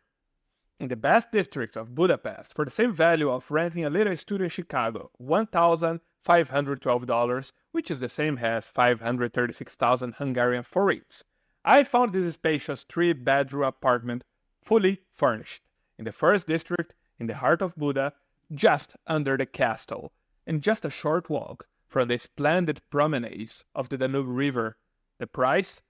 490,356 forint, or 1,250 euros. This is less than $1,400. So you can live in a renovated, spacious, and bright 3-bedroom apartment in the heart of a safe European capital for less than what you pay in a small studio in a violent area of Chicago. If instead of living in a 3-bedroom apartment, you prefer a 2-bedroom apartment, There are options in the 12 district for €799 per month, just $880. If instead of renting, you prefer to purchase a house so you can qualify for a golden visa, in a few minutes I'll show you what you can buy in Hungary, and it will be mind-blowing, so keep watching. Now, let's say that instead of a capital with 1.8 million people, you prefer to live in a smaller and calmer city, but still with good infrastructure. The next city we recommend is exactly that, and for those thinking of retiring in Hungary, this place is much cheaper than Budapest. I'm talking about Szeged. It's the third largest city in the country with 161,000 residents, and is known for its educational institutions and cultural events. Szeged is also noted for its mild climate and high number of sunny days, makes it an appealing option for retirees seeking a comfortable environment. Public transportation in Szeged is well developed, with trams, buses, and trolleybuses servicing the city. A monthly public transport pass costs the equivalent to $22. The city also has a decent range of healthcare facilities managed and operated by the local universities. The facilities managed by the University of Szeged Albert St. Georgi Medical School are especially well renowned. The city's lower pace of life and lower cost of living make it an attractive choice for those looking to retire on a budget. The cost of living in Szeged is significantly lower than in Budapest. Rental prices for one-bedroom apartment in the city center are around $300 to $500 per month. It's perfectly possible to find an apartment already furnished in the city center, like this one here, for only $160,000 forints per month. This is less than $460. After Szeged, another city that might be a good fit for retirement in Hungary is Pécs. Pécs is a historical city in south or western Hungary, very close to Croatia. It's famous for its rich cultural heritage, including UNESCO World Heritage Sites. The cost of living in Pécs is lower than in Budapest and similar to Szeged. A two-bedroom apartment in Uranváros in Pécs goes for 200,000 forints, around $560 per month. Now let's say that instead of renting, you want to buy a property that would qualify you to obtain a Hungarian golden visa, and then put you on the path to Hungarian citizenship. That means a property costing at least €250,000. So let's check which kind of real estate that means. In Budapest, that would mean bright new or renovated apartments with 3 to 5 bedrooms in good locations. If instead of a big city, you prefer to live in the countryside, for less than €300,000, you can buy a 4-bedroom house in Palotas, just 1 hour away from Budapest, with your own fishing pond. That sounds like a retirement retreat to me. We start with Zielona Góra. This is a city with around 140,000 residents in western Poland, close to Germany. The city is located between two large cities, Poznan, 1.5 hours by car, and Berlin, 2.5 hours, via expressway and highway. A Flixbus to Berlin costs less than €14, so you can go for a day trip if you get bored. Of all the 16 Polish regional capitals, Zielona Góra is the second cheapest, and the average housing price there is almost 60% lower than in Warsaw. The climate there is also not as cold as in other parts of Poland. They even have wineries. Here is what a local told us about life there. Open quote. Zielona Góra is great. Not too big, not too small. It's just right in the middle. End quote. Now let's imagine you want to rent an apartment in Zielona Góra and your budget is $850, which is less than half of the average rent of a 1-bedroom apartment in Philadelphia, a city 25 times more violent than Poland. $850 is the equivalent of 3,300 zlotys, so this is our maximum budget. With this budget, you can rent in Zielona Góra a 3-bedroom apartment with 70 square meters, built with high standard materials and already equipped, in a quiet part of the city but conveniently close to the city center. And all that for 2,800 zlotys, or less than $730. In Philadelphia, with only $730 of budget, you would live in Kensington, where, well, you might get stabbed by the fentanyl junkies occupying the sidewalks. But I promise you the 5 best places to live in Poland, and the next on the list is Gdynia. This city is an interesting case because it's a medium city with 244,000 residents, but it's part of a metropolitan area called Tri-City, Trójmiasto. Often polls do not refer to Gdynia alone, but to the entire metropolitan area as a single entity, so while having the calmness and pace of a medium city, Gdynia offers all the conveniences of a larger metropolis. According to Eurostat, Gdynia consistently tops Poland's quality of life index, offering better air quality and more green spaces than cities like Warsaw or Krakow. The coastal location gives access to beaches, which you can effortlessly go by using public transport. And talking about that, Gdynia has a well-developed public transport system, including buses and trolleybuses, and easy access to Gdańsk's Lech Wałęsa airport for international flights. I went a few times there, some of my friends live there. It's indeed a nice city. This is what a local told us about Gdynia. Open quote. Sea, lakes, forests, hills. If you like mountain biking, you would be nicely surprised. Clean air, 3 interesting cities in the price of 1. End quote. Entering to the subject of cost of living, Gdynia is not as cheap as Zielona Góra, but it's not expensive either.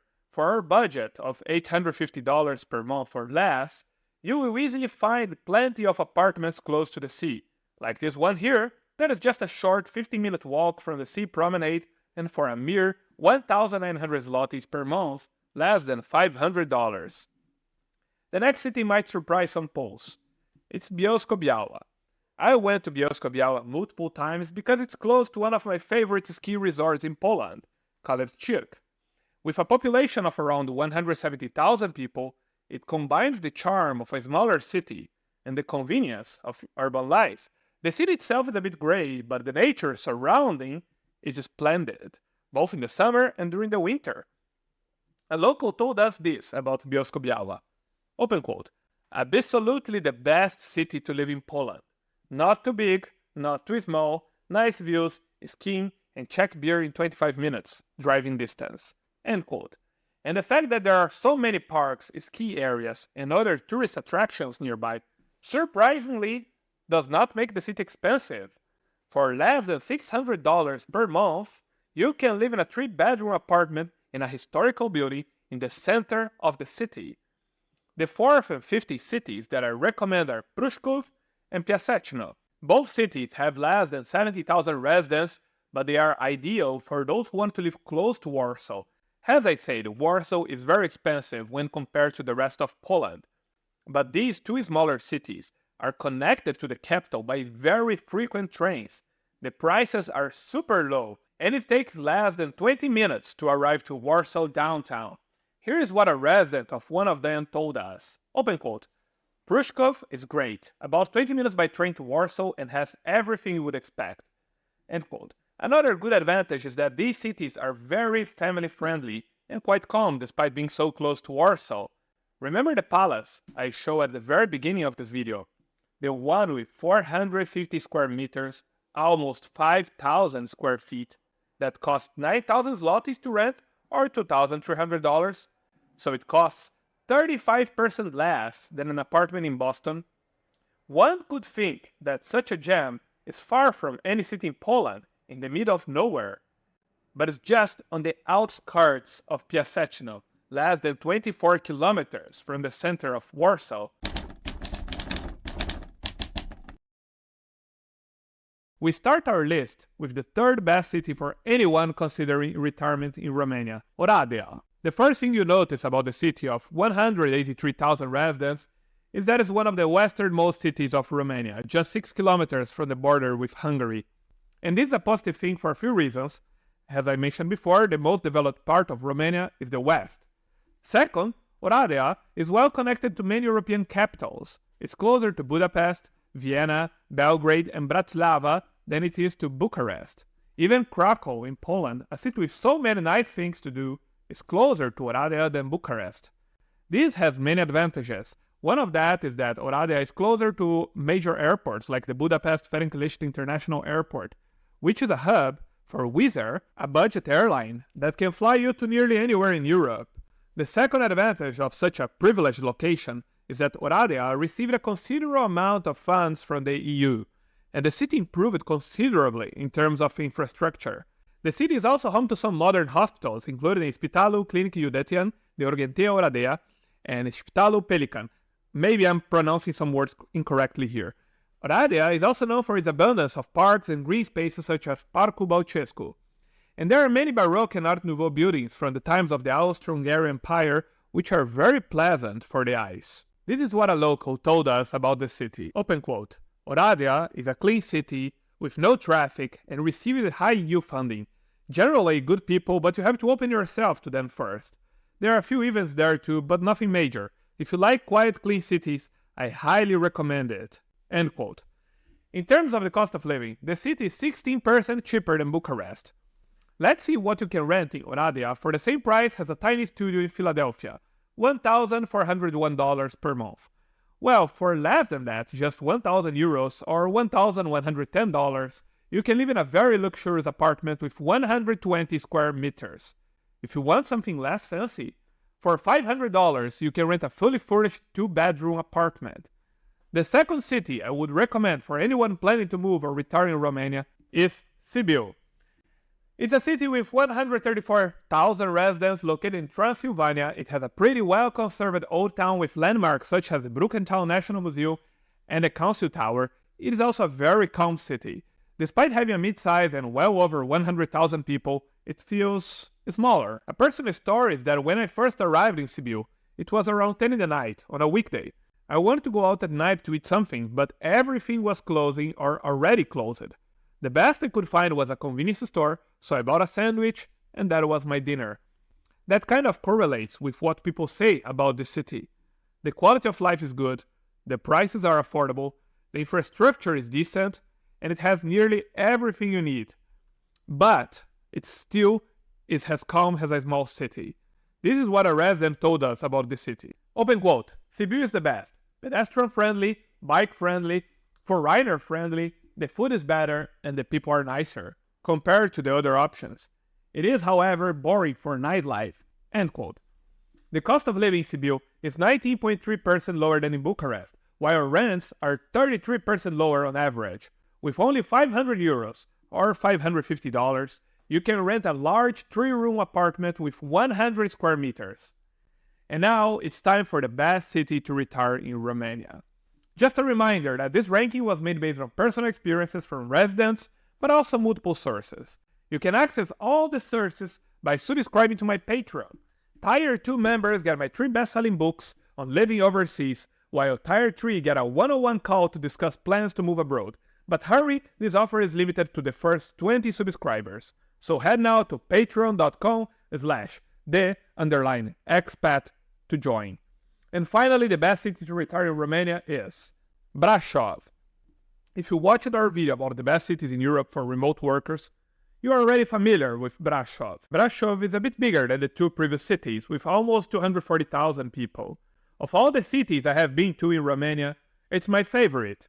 And I'm not alone. The majority of the locals, even from other Romanian cities, list Brașov as one of the best, if not the best city in Romania for a foreigner looking to retire abroad. Brașov is steeped in history, with a medieval core that includes landmarks like the Black Church, Biserica Neagra, built in the 15th century. The city's Saxon roots are evident in its architecture and layout. Located in the foothills of the Carpathian Mountains, Brașov has also plenty of nature around. I loved hiking to the top of the Tampa Hill just outside the city. The view from there is breathtaking. Very close to Brașov, just 12 kilometers away, there is also a ski resort called Poiana, and the national park Piatra Craiului. The city frequently hosts cultural events such as the Golden Stag International Music Festival and the Brașov International Film Festival. Brașov also has several high-quality medical facilities. Regina Maria and MedLife are among the leading private healthcare providers with clinics and hospitals in the city. Many doctors in these private facilities speak English. Some locals might complain that Brașov is cold in the winter, and that is true. But it's a city with the 4 stations very well marked. So you also have a golden autumn, a magnificent spring, and a pleasant summer. Unlike other cities like Timișoara, Brașov is not too hot in July. Additionally, Brașov's central location makes it a convenient base for traveling through Romania. Bucharest is just a 2.5-hour train ride away. One characteristic that Brașov has that many mid-sized Romanian cities don't, maybe except for Cluj, is that it already has a considerable community of expats, and good part of the population speaks English. This is what a local told us. Open quote. I would recommend Brasov over Bucharest or Cluj, as it's cheaper, way less crowded, close to nature, and with nicer people. Younger people speak good English, and you won't have any issues in bars, coffee shops, or restaurants. Since we have mentioned how affordable Brasov is, time to talk about the housing costs. With only 375 euros or $415, you can rent a one-room studio in a central location. This is what you would pay for a parking spot in some American cities. But if you want to spend a bit more, like $1,400 that in Philadelphia would afford you a small studio, in Brasov with such budget, you can live in a 236 square meter apartment, 2,500 square feet, in one of the most expensive parts of the cities and already fully furnished. And all that for 1,100 euros or just $1,223. For comparison, this is what you can afford in Chicago with the same value, a small studio at North Sheridan Road, a fairly dangerous area. Personally, I would choose Brasov any day over Chicago. Now, some of you might be asking why I didn't recommend Cluj. After all, for many, it's the best city in Romania. Cluj might be a great place if you're looking for a lively city with a lot of nightlife. They have universities, thousands of students there, and vibrant streets. However, all this comes at a price. In many aspects, Cluj is as expensive as Bucharest. And if you're considering retirement abroad, I guess that nightlife is not worth the extra money paid on rent. Still, if you enjoy pubs and bars with an international atmosphere, Cluj might be a great option despite their higher rent. The first city that residents recommend for expats planning to retire in Malta is Sliema. This is one of Malta's top destinations for expats due to its combination of convenience, lifestyle, amenities, and proximity to essential services. Located on the northeastern coast, Sliema is famous for the Strand, its main promenade, lined with restaurants, cafes, and retail outlets. One of the key benefits of living in Sliema is its access to healthcare. The city is home to several clinics and is just a short drive from Mater Dei Hospital, Malta's largest hospital. The St. James Hospital, which we mentioned previously, is also located in Sliema. The town is also well connected by public transportation, with numerous bus routes linking it to other parts of the island, including the capital, Valletta, just 15 minutes away. Another advantage of Sliema is that it's one of the few places in Malta that are really walkable. This is what a local told us. Open quote. I live in Sliema and I live without a car. Yes, it's walkable. Everything you need is in 20-30 minute walk radius. You can also easily visit Valletta by hopping onto a ferry if the weather isn't bad. The seafront location of Sliema is at the same time an advantage and a disadvantage because such scenic and privileged surroundings are good for the eyes but bad for the pockets. Yes, Sliema is not among the cheapest places in Malta, especially closer to the sea. Still, if you go a bit farther from the seaside promenade, prices drop considerably, and it's possible to find good options for housing for affordable prices. Let's imagine that you're moving out from Pittsburgh, Pennsylvania, a place where the rent of a one-bedroom apartment costs $1,314 per month or 1,200 euros. What can you afford in Sliema with the same money you would spend in Pittsburgh, 1,200 euros or less? If you want to get fancy and have a sea view, you can rent this 65 square meter apartment just a 2-minute walk from the Tignes beach, and it comes fully furnished. The price? 1,150 euros. It's the average price you would pay in Pittsburgh, but with a much better view, and much less violence since Pittsburgh is 30 times more violent than Malta. If you don't mind living a bit farther from the seaside, you can find much bigger apartments for this price, like this 100 square meter apartment with a rent of 1,100 euros per month. If these prices already sound good to you, be aware that there is another place in Malta that is much cheaper, and it was the most recommended by locals by a large margin. However, despite being in Malta, it's not on the main island where are located Sliema, Valletta, and the airport. The best place to retire in Malta is a neighboring island called Gozo. And to say that might raise some polemics. See, Malta is not really just an island but an archipelago of 3 inhabited islands, and Gozo is the second biggest island of this archipelago just after the main island of Malta itself. There is a huge difference in population density between the two islands. Malta Island has 246 square kilometers and around 510,000 residents. Meanwhile, Gozo Island has 25% of the size of Malta, 67 square kilometers, but a much smaller population. Around 33,000 residents only, or just 6% of the population of Malta. So the main island has almost 1,700 people per square kilometer, a number that puts it among the 10 most densely habitated countries on Earth. On the other hand, Gozo has a much lower population density, close to just 500 people per square kilometer. Gozo is not a desert island, far from that, but it feels way more empty than the island of Malta due to having fewer people per square kilometer. It's also much more quiet. In fact, this is a point that many residents listed as an advantage, since Malta's main island is considered a bit noisy. Gozo offers a serene environment that is perfect for those seeking tranquility.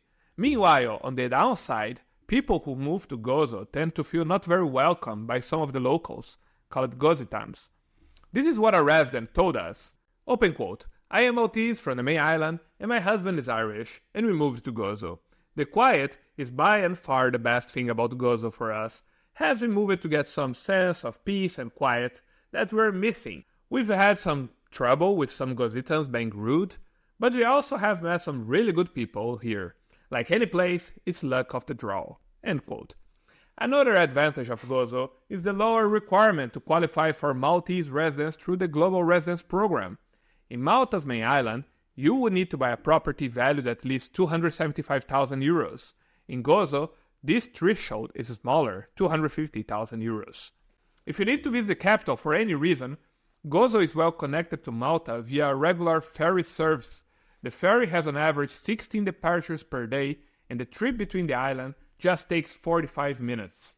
Gozo's main town is Victoria and has almost 7,000 residents, but there are 10 other towns ranging from 1 to 4,000 residents, so the population is quite evenly spread across the island.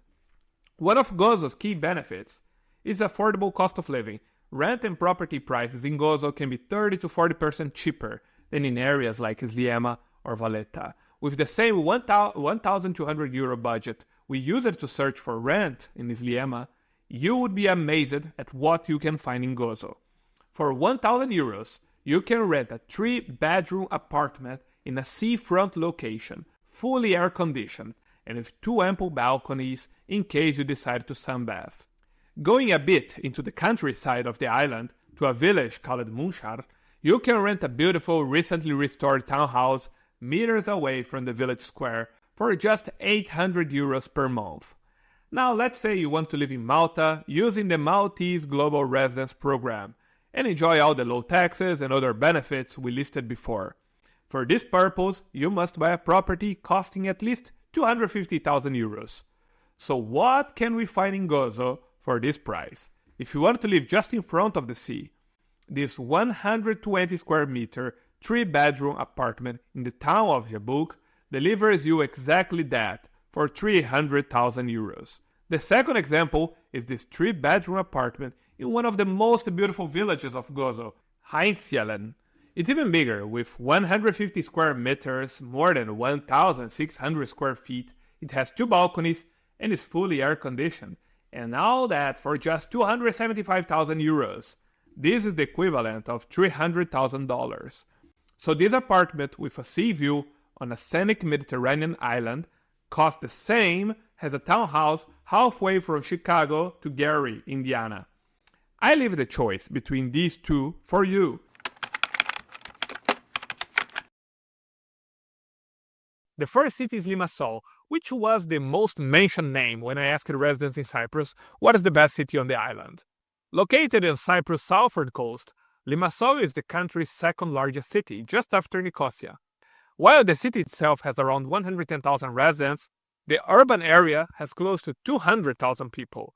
According to a local, Limassol is better than other cities in Cyprus because while Nicosia has a lot of people but no beaches, and Paphos or other cities have beautiful beaches but almost no people, Limassol has the perfect blend of beaches and an ideal amount of people to ensure that you don't get bored.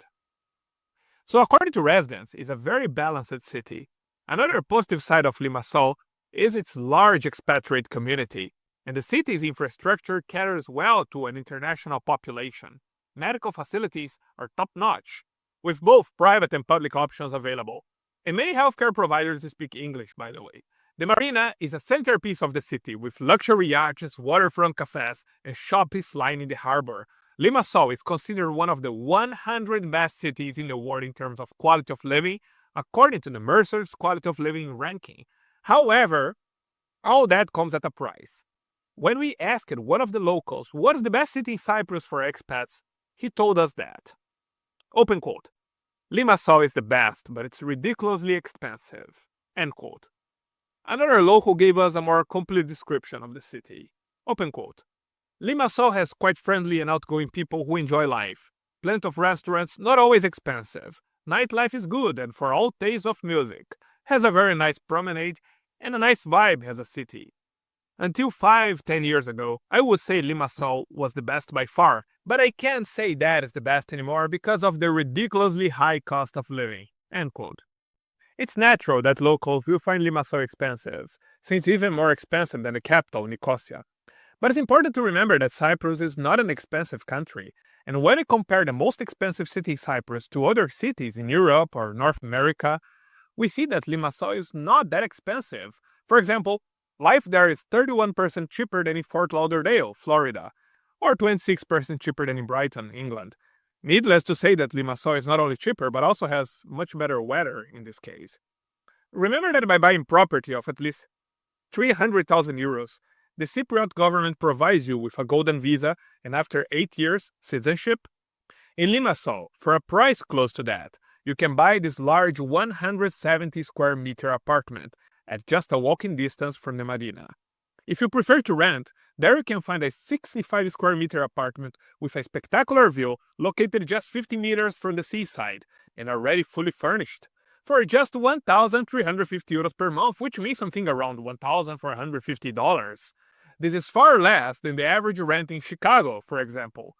But still, by Cypriot standards, Limassol is indeed expensive. But what if I told you that there is another city, less than 1 hour distant from Limassol, which has a decent infrastructure, lovely beaches, and the prices there are way, way cheaper than Limassol? I'm talking about Larnaca. Located on the southeastern coast of Cyprus, Larnaca is a charming city with about 85,000 residents. The thing about it is that many locals will say that the beaches in Larnaca are not as nice as in Limassol. This is a matter of personal opinion. Honestly, I found Mackenzie Beach, one of the many beaches from Larnaca, quite pleasant. Larnaca is also a more central location, so you are much closer to the spectacular, dazzling, and unbelievably beautiful beaches of eastern Cyprus. I'm talking about places like the Fig Tree Bay Beach, which is not only among the most beautiful in Cyprus, but in the entire Europe. But the advantages of Larnaca go beyond the beaches and the location. Larnaca's heart is its scenic coastline, especially along Finicudas Beach, a palm-lined area brimming with cafes, restaurants, and shops. Here it's common to see locals and expats alike enjoying a morning coffee or an evening stroll. Another highlight is the easy travel access thanks to the Larnaca International Airport, the largest airport in Cyprus. If one day you get bored and want to visit somewhere else, using this airport you can hop on a Wizz Air or Ryanair flight and visit almost any country in Europe for just a few dozen euros. This is what a local told us about Larnaca. Open quote. I recommend Larnaca 100%. It's quieter, more laid back, and loads of natural beauty. Limassol and Nicosia are a bit of concrete jungle cities and much busier. Also, Larnaca is more in the center of the island, so you are just 25 minutes away from Nicosia, 35 minutes away from Limassol, and 25 minutes away from Protaras and Aganapa. Despite being smaller than Limassol, Larnaca still has a decent infrastructure and nearly all the urban amenities an expat would expect.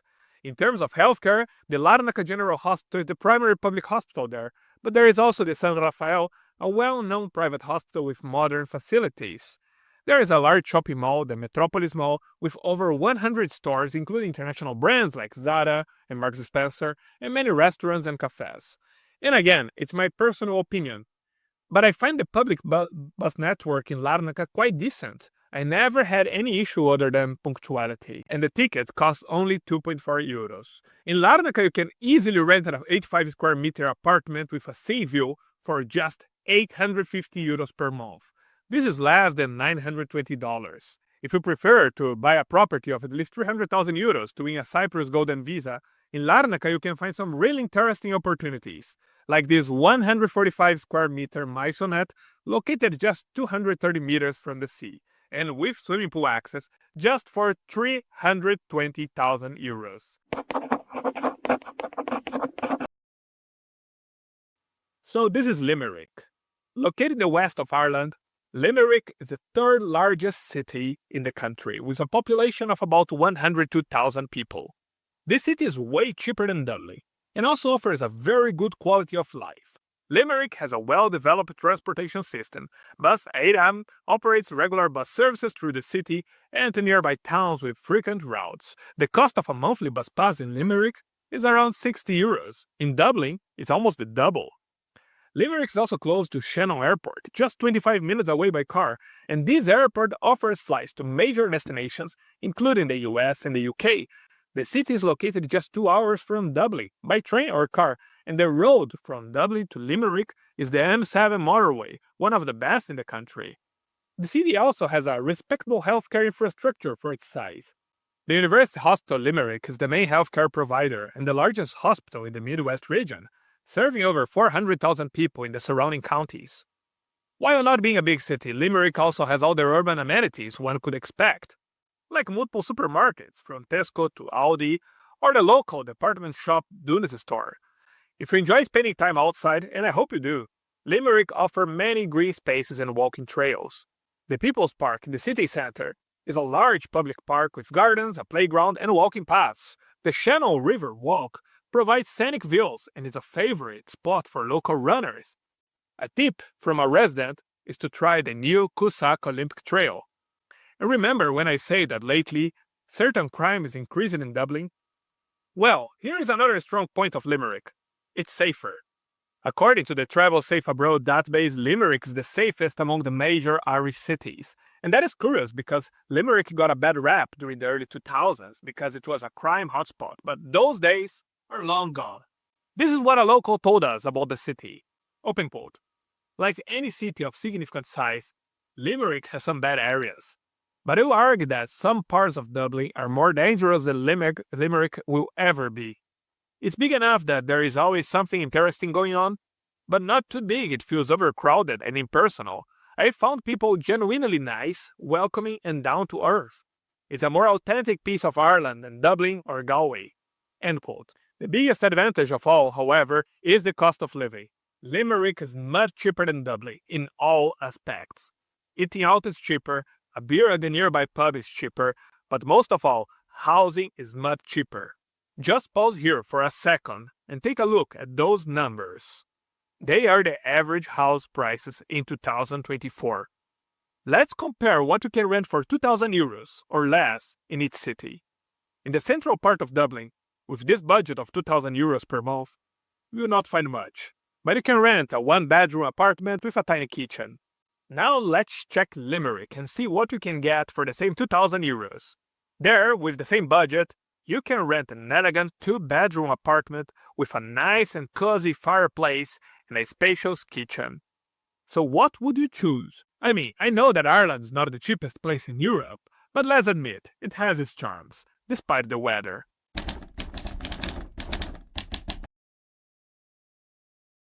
People in Latvia are quite well educated, and many residents in the capital speak English. In fact, and that is curious, the percentage of people that speak English in Latvia is higher than in very touristy countries like Spain or Portugal. That is impressive. And life there is very affordable. Riga, their capital, has one of the lowest cost of living among all European Union capitals. The living costs there are less than half of the cost of living in Boston, for example. You can live in a stunning, revitalized historic building in the center of Riga for only €380 per month. But if you are a retiree from outside the European Union, the biggest advantage is still to come. It's the ease of residency. Latvia has streamlined procedures for obtaining residence permits for non-EU nationals. Their government offers a specific residence permit for retirees, making the process straightforward and accessible. Latvia has the lowest minimum income requirement among all of the Schengen zone's retirement visas. It's literally the lowest. You need a monthly pension of €900 to be eligible. And if you're tired of enjoying the cafes and parks of Riga, the Latvian retirement visa also allows you to work remotely for non-Latvian employers or clients during your residency period.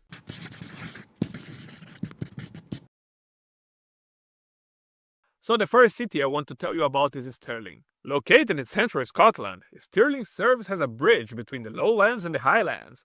It is located around 58 kilometers northwest of Edinburgh and 42 kilometers northeast of Glasgow, making it well connected to Scotland's major cities. Stirling has a population of approximately 37,000, so it's a small city, but it's big enough to find many of the conveniences you need. Very close is the Forth Valley Royal Hospital in Lobet, providing comprehensive services. There are also plenty of local doctors and pharmacies easily accessible. Another good point is the city's central location, making it a transport hub. The Stirling railway station has frequent connections to Glasgow, 45 minutes, or Edinburgh, 50 minutes, while local buses connect Stirling to nearby villages. Outdoor enthusiasts can enjoy Kings Park and the walking trails of the Backwalk, which is regarded as one of Europe's finest urban walkways. This is what a local told us about the city. Open quote, "I live in Stirling. It's great that it's the gateway to the highlands. In a matter of minutes, you can be out on a country walk. The train and bus services are very good and regular, and you can be in Glasgow, Edinburgh, or Dundee in under an hour. The historical culture is so intertwined with its modern aspects. The people are friendly too." End quote. Another pro of Stirling is that it's one of Scotland's safest cities, and it has a low crime rate of just 35 incidents per 1,000 residents. If all these advantages are not enough, wait until you discover the price of housing in Stirling and how much cheaper it is if you compare to Edinburgh. There, you can rent a flat in the city centre for £800 or less. In Edinburgh, a similarly centrally located apartment costs £1,150, so at least close to 50% more. If you prefer to buy a house and have a budget of £200,000, around $250,000, in Stirling you can buy a spacious 3-bedroom house with a terrace. In Edinburgh, for such a price, you buy just a 1-bedroom flat. Huge difference, right? But there is another city that might be even better than Stirling. It's Perth. Located in eastern Scotland, Perth lies on the banks of the River Tay, 72 kilometers north of Edinburgh and 96 kilometers northeast of Glasgow. With a population of almost 47,000 people, it's slightly bigger than Stirling. Since it's bigger than Stirling, the offer of public services in Perth is also more robust. The healthcare infrastructure, for example, is ensured by the Perth Royal Infirmary, which offers a range of medical services, including care for older adults. The Perth Railway Station offers connections to Edinburgh, Glasgow, and Inverness, and Perth is also one of the central hubs of the large bus network from CityLink. If we talk about leisure, well, for a city of its size, Perth really shines. The Perth Concert Hall hosts live performances, while the Perth Museum and Art Gallery features local history and art. Outdoor activities include walking along the River Tay or relaxing in North Inch Park, both of which offer serene and scenic environments. This is what a local told us about Perth. Open quote, "Perth is a lovely place, large enough to get entertainment, nice restaurants and shopping, but close to beautiful countryside." End quote. The most interesting thing is that, despite being bigger than Stirling, Perth is even cheaper. There you can rent a 2-bedroom apartment located a short walk from the city centre for just £550 per month, less than half the price of cities like Glasgow or Edinburgh. If you prefer to buy a place, let's consider that you have the same housing budget of £200,000 that we used for example of Stirling. In Perth, you can buy a 3-bedroom terraced villa in a peaceful cul-de-sac in the popular Western Edge district of the city. It's a fine price to live in a city that is small enough to avoid the soul-crushing gridlock of bigger cities. but big enough to have everything you need. As a resident told us, open quote, Perth is the Goldilocks zone of Scotland. It's not too much, not too little. It's just right. Which European cities offer the best mix of low prices and quality of life, but nobody's talking about them? Can you imagine yourself living in this place for less than $1,000? I analyzed more than 200 European cities, comparing the cost of living, healthcare, and lifestyle to bring you this list. All the 8 names I will tell you have been handpicked after reviewing and talking to locals about things like affordability and quality of life. In these places, you find everything you need for less than the cost of rent in the US. So why settle for expensive, violent cities when these affordable gems are so much better? Ready? Because your ideal retirement could be waiting in one of these 8 amazing cities, and the next 20 minutes might be life-changing. So the first city is Aguilas in Spain. And by the way, the list will be in alphabetical order, except for the last name, which I've saved as a surprise. So, ever heard about Aguilas? If not, you are in for a pleasant surprise. This charming coastal town in southeastern Spain's often overlooked autonomous community of Murcia combines the tranquility of a small community with the beauty of the Mediterranean. With a population of around 35,000, it offers an intimate yet lively atmosphere that many expats and retirees find irresistible. Aguilas has plenty of other advantages, starting with its stunning natural scenery. Places like La Playa Marida, Cuatro Calas, or the Playa de los Cocedores de Hornillo.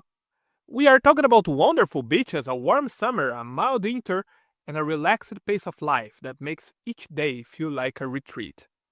The city also has plenty of attractions, so you can convince your friends and relatives to visit you very often. The Castillo de San Juan, perched high on a hill, offers panoramic views of the Mediterranean that are nothing short of breathtaking. Take a walk along the promenade, which hugs the coastline, and you'll find it's perfect for evening strolls or enjoying a quiet coffee while watching the world go by. If you are a fan of festivals, the Aguilas Carnival is a must experience. This is what a local from Aguilas told us. Open quote. People from Barcelona or Madrid usually look down on people from Murcia. It must be a Spanish insider joke, but my parents have lived happily there for 20 years now. You can probably find some of the country's most beautiful beaches there. There are beautiful nature parks for hiking everywhere. End quote. Now let's talk about what makes Aguilas practical for retirees. Affordability with quality of life. Housing is affordable, and the low cost of living means you can enjoy a comfortable lifestyle without stretching your budget. There are many apartments for rent below 550 euros, just minutes from the beach. If you prefer to buy, and here is maybe the biggest surprise of this entire video, you can buy an entire detached house with sea view for only 100,000 euros, less than $112,000. For comparison, the cheapest property with a sea view in Fort Lauderdale, Florida, costs more than 2 times this price, and it's not a house, but a tiny studio. So in my opinion, in terms of cost-benefit, it's hard to find a coastal city in the US that can beat Aguilas in Murcia. The next city on our list also starts with an A. Remember, the first 7 cities are in alphabetical order, except for the last one, which is a very special case, so keep watching. So next up is Annecy in France. And let me tell you, this place is straight out of a fairy tale. Nestled in southeastern France, near the Swiss border, it's lovely called the Pearl of the French Alps, and for good reason. The population here is about 130,000, and that number was somehow a surprise for me because the city looks smaller than that. And it's very, very walkable. At the heart of Annecy is the stunning lake with the same name, and crystal clear waters that seem to change shades depending on the light. You can swim there until early October, take a leisurely boat ride, or cycle along the lake's scenic paths. And let's not forget the majestic Alps surrounding the city. They offer hiking trails, skiing opportunities, and some of the most breathtaking views you'll ever see. There is an old town that could be in any postcard, and quaint canals winding their way through the area. There is also the Château d'Annecy, an imposing castle with rich history, or the Pont des Amours, a picturesque bridge with romantic views of the lake. Plus, it's close to Geneva International Airport, which is super convenient for international travel. And if you're into cultural events, you love the annual Annecy International Animated Film Festival, a must-see for film enthusiasts. This is what a resident of Annecy told us about the city. Open quote. I live in Annecy Center and I really enjoy it because there is quite a bit more happening in Annecy than the smaller villages. This area has a reputation for being filled with rich old people, which is definitely true, but there are a good amount of families as well. Something that I like about this area is that in the summer, there are so many nice outdoor things to do, and it's the same for the winter. End quote. Now, here's the deal. Annecy is a little pricier than some of the other cities on this list. I'm not gonna lie, but you are paying for top-notch quality of life. It's safe, it's beautiful, and it's got a great atmosphere. There you can rent a 2-bedroom apartment for €1,170 per month, around $1,250. This is 21% less than what you would pay for a similar apartment in Pittsburgh, Pennsylvania. An important disclaimer about Annecy is that if you really want to get well integrated with the locals, it's imperative to learn some French. But don't worry, it's a very fun language to learn. In the description in the comment section I have the link for a method I use to learn new languages. And with that link, you can try it for free, and if you subscribe, you get a 40% discount. Time to jump to the next city. And it's located in a country that I'm sure you expected to see in this list. Let me introduce you to Braga, a northern Portuguese gem with a fascinating blend of old world charm and modern conveniences. With a population of almost 150,000 people, this city has a rich history that stretches back to Roman times. It's no wonder it's often called the City of Archbishops. Its religious and cultural roots run deep. I had been to Braga just 2 years ago, and I fell in love with so many things, including this delicious, wonderful, spectacular, outwardly pastel de bacalhau that is sold in this place right in the center of the city. Braga has also a treasure trove of attractions that are bound to leave you in awe. Take the Bom Jesus do Monte Sanctuary, for instance, a UNESCO World Heritage Site, and a masterpiece of Baroque architecture. If you watched some of my other videos, probably you know how much I love Baroque, to the point that my wife is almost jealous of my admiration for Gian Lorenzo Bernini. Then there is the Braga Cathedral, the oldest in Portugal, another absolute masterpiece that I admired for hours. Sometimes viewers might ask why I talk so much about architecture in my videos about retirement abroad. It's because I'm a partisan of the idea that a good dose of beauty and aesthetic magnificence makes our life better, just like cinnamon in a sweet bomb. And this type of cinnamon is what you'll find in cities like Braga and neighboring cities like Barcelos or Guimarães. What makes Braga truly special, though, is its atmosphere. It's beautiful, clean, and very safe. And when you are ready to explore beyond Braga, you will appreciate its proximity to Francisco Sá Carneiro International Airport in Porto, less than an hour away and with destinations on multiple continents. Getting around Braga is a breeze. The city is compact enough to explore on foot or by bike, and its public transportation system is reliable and affordable. Another big draw of Braga is the cost of living. It's much easier on the wallet than Lisbon or Porto, yet it offers an equally rich lifestyle. Dining out there is a joy. Take for example the Tasquinha do Fujacão. Despite the funny name, this is one of the best restaurants in Braga. And there you can have a full meal with entry and beverages for less than €10. However, Braga is not the warmest city in Portugal. Don't expect Algarve weather there. This is what a local told us. Open quote. Porto is cheaper than Lisbon, and Braga is cheaper than Porto. Porto and Braga are a lot safer than Lisbon, but also more rainy and cold. End quote. Now you might be asking about housing, right? Braga is the kind of city where you find plenty of housing options for less than €700 per month, less than $750. This is 30% cheaper than Memphis, Tennessee, so in Braga you pay less to live in a much safer city than Memphis, and Braga has Baroque architecture. From Portugal, our fourth city is also in a place that you probably expected to see in this list, Greece, a country that we talk about so often in videos due to the high quality of life and lower costs. And the city I wanted to present you is Kastoria, a little piece of loveliness in northern Greece. Nestled along the shores of Lake Orestiada and surrounded by lush mountains, this town offers a tranquil lifestyle that feels miles away both literally and figuratively, from Greece's busier tourist hotspots. With a population of just 35,000, it's the kind of place where you can truly unwind and soak in the beauty of nature. Castoria's charm lies in its historic neighborhoods like Dozzo and Aposari, where cobblestone streets wind past elegant Macedonian mansions. These traditional homes, with their intricate architecture and timeless appeal, tell stories of the city's vibrant past, and if you're into history, you are in for a treat. Castoria boasts over 70 Byzantine churches, many adorned with stunning frescoes that will transport you back in time. Of course, the lake is the heart and soul of Castoria. Whether you're bird watching in the wildlife-rich area or simply sitting by the water with a good book, it's impossible not to feel at peace there.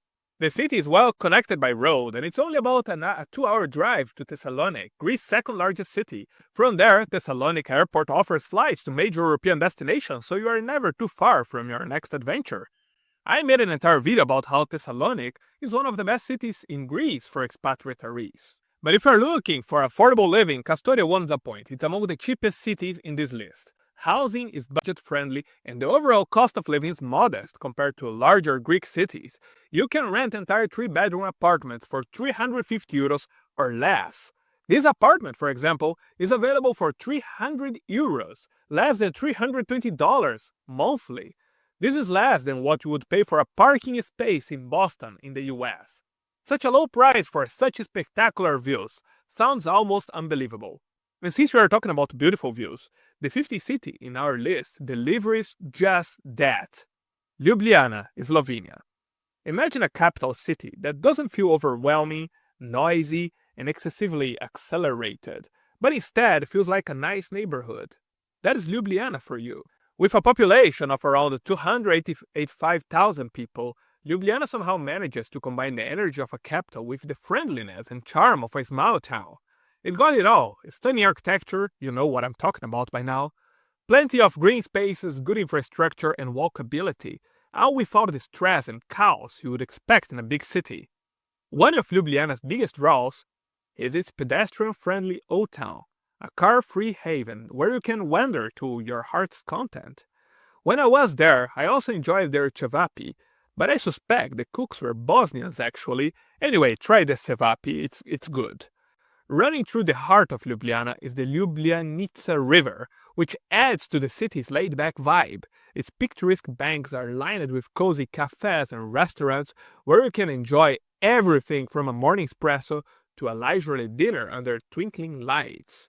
A local told us that, open quote, Ljubljana is absolutely beautiful and one of the cleanest and safest cities in the world.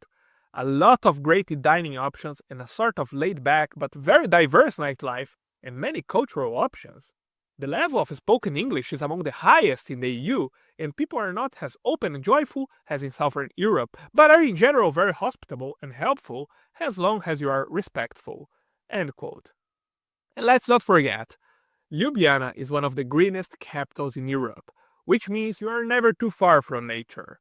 Yes, it's a very calm city, and you might get bored. If you do, just travel 1 hour west to the Lake Bohini, and oh wow, you know, I was. And I don't have words to describe how beautiful that place is.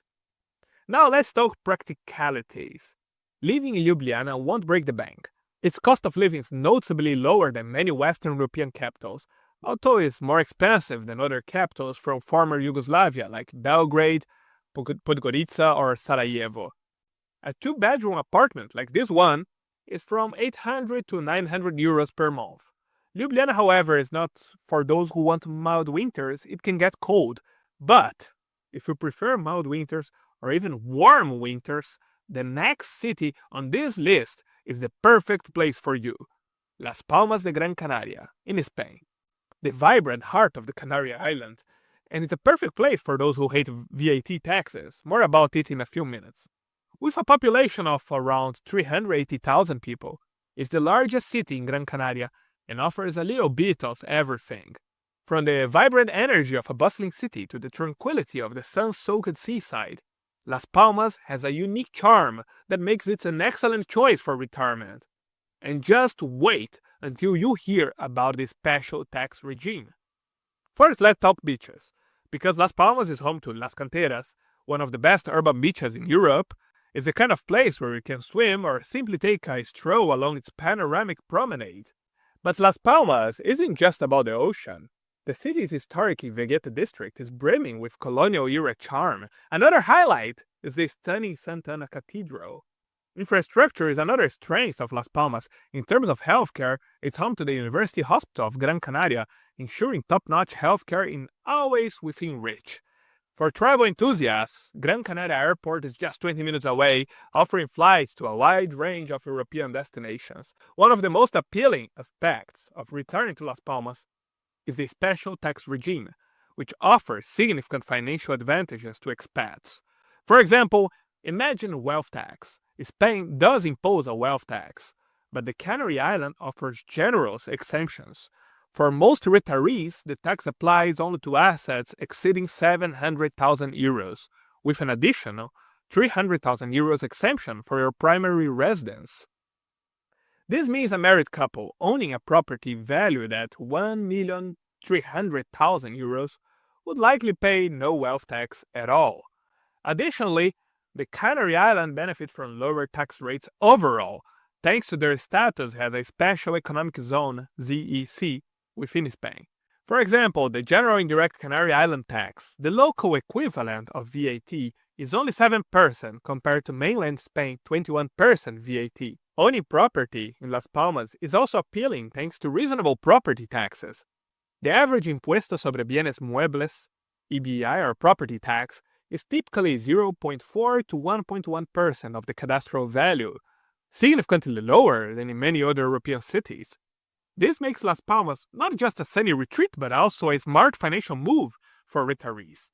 Someone that lived in Las Palmas told us that, open quote, "Amazing place. I've spent a total of about a year there, very laid-back lifestyle, good internet, relatively cheap because of island taxes instead of mainland VAT, lots to see and do, only a ferry ride away from the other islands, and a cheap plane ticket to Europe." End quote. Let's say that with all these tax incentives, you want to purchase a property in Las Palmas de Gran Canaria, and your budget is 200,000 euros, which in Miami would barely be enough to buy a 380 square feet studio. But with that amount in Las Palmas, you can easily buy a 3-bedroom flat instead of a studio with 116 square meters or 1,248 square feet, more than 3 times larger than a studio in Florida. Impressive, right? As impressive, but less known, is the next city on our list, Varna. Welcome to Bulgaria's sea capital, where coastal charm meets affordability in one of the most vibrant cities along the Black Sea. With a population of around 335,000, Varna offers the perfect mix of low prices, good infrastructure, and beachside relaxation, an irresistible trifecta for those looking to make the most of their retirement. One of the city's standout features is its Sea Garden, a massive park that hugs the coastline. It's the ideal spot for morning walks, people watching at one of the quaint cafes, casual meetups over coffee, or simply enjoying the fresh air. Maybe you never heard about the city, but it has been an important regional center for a long time. The Varna Archaeological Museum has treasures dating back over 6,000 years. For those who love to travel, Varna Airport connects to numerous European destinations, and public transportation within the city is reliable and inexpensive, making it easy to get around without a car. An expat in Varna told us that, open quote, "It's overall a nice city, nice weather, huge sand beaches with a lot of small bars and clubs, a lot of greenery and parks in the city center." End quote. Another good point of Varna is its affordability. That is why it has become so popular among digital nomads and remote workers, for example. The city is also growing popularity among expats, which means newcomers will find a welcoming community of like-minded people. Housing is budget-friendly, dining out won't stretch your finances, and everyday expenses are refreshingly low compared to Western Europe. And differently than neighboring Romania, Bulgaria has much less restrictions on foreigners buying property. Imagine that you want to buy a property there, and your budget is just $95,000. This is the price of a parking spot in Boston, Massachusetts. But in Varna, with that budget, you can buy an apartment at the Golden Sands Sea Resort with a parking space included. So for the price that in Boston you buy only the parking, in Varna you buy an apartment in a resort with the parking included. To be better than that, just if they offered a continuous supply of Kamenita beer delivered to your door every month. Bulgarian real estate agents take note. If you are seeking a retirement that offers a slower pace of life without sacrificing culture, amenities, or affordability, Varna is a destination worth considering. So far, we have been presenting all the cities in this list, in alphabetical order. But now, for the last one, I decided to break this rule because this is, by far, the most interesting city in this list. Before we talk about it, I would like to ask a small favor. If you enjoyed this episode, please hit the like and subscribe buttons. Now, time to talk about Capurso, in the metropolitan region of Bari, in Italy. Capurso is a charming little town in Italy's Apulia region that is as picturesque as it's peaceful. It has fewer than 20,000 residents, and in a few seconds, you will discover why this magic number is the best thing about the city. Capurso offers a slice of small town tranquility while being less than 10 kilometers from the bustling city of Bari, a regional capital with everything you need. Capurso's charm lies in its historic ambience and slower pace of life. At its heart is the Basilica of Santa Maria del Pozzo, a stunning religious site that attracts visitors from across the region. The town's charming narrow streets and peaceful piazzas create an ambience of timeless Italian life, or more specifically, Apulian life. It's a place where you can live at your own pace, visiting the local markets or sitting down to a simple but delicious meal at a family-run trattoria. And it has less than 20,000 residents. 20,000. For those who dislike paying high taxes like me, it's a magic number in this case, because Capurso has a particularly enticing feature: Italy's special tax scheme for smaller towns. If you transfer your foreign pension to southern Italy and settle in a municipality with fewer than 20,000 residents, like Capurso, you could qualify for a flat 7% income tax rate on your pension income. No country in Western Europe offers you such a low income tax rate on your foreign pension, regardless of your nationality. Combine this with the town's already low cost of living, and you've got a huge financial win-win. You will pay lower taxes, but you also pay less for nearly everything, like housing, for example. In this city, you can buy an elegant 3-room apartment with 100 square meters, more than 1,000 square feet, for 133,000 euros. This is just $140,000, and it's located in a calm but still very central part of the town. So you can buy a nice home for half of the price of the US in probably the most beautiful country in the world and still pay low taxes. Mind-blowing. But if you're worried about the fact that Capurso has just 15,605 residents, here is another good news. Despite its size, Capurso is very well connected. The proximity to Bari ensures that you are never far from urban amenities. Bari offers all the needed infrastructure from international healthcare facilities and shopping centers to theaters and restaurants. It is also a travel hub with an international airport and a busy port that open up countless possibilities for trips around Italy and beyond. And when you are in the mood for a day by the sea, stunning destinations like Polignano a Mare and Monopoli are nearby. These picturesque towns, with their dramatic cliffs and crystal clear waters, make it for a memorable day trip. Apulia is the kind of place where life feels uncomplicated yet fulfilling. It offers the tranquility of a small town setting without isolating you from modern conveniences. It is, however, very much recommended that you learn some Italian, which is a relatively easy language to learn, so not a big problem.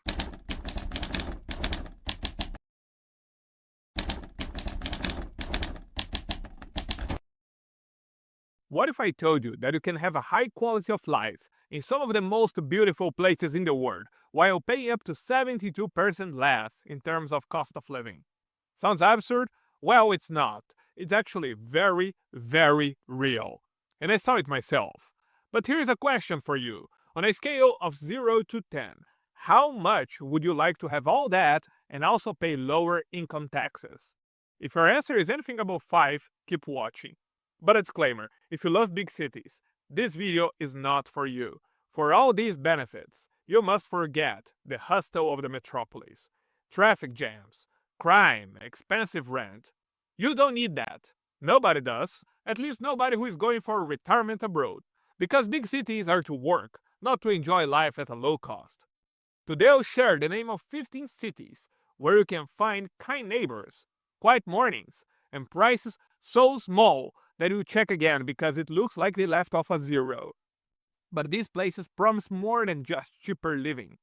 They allow a lifestyle that makes you live longer and healthier, a life you love.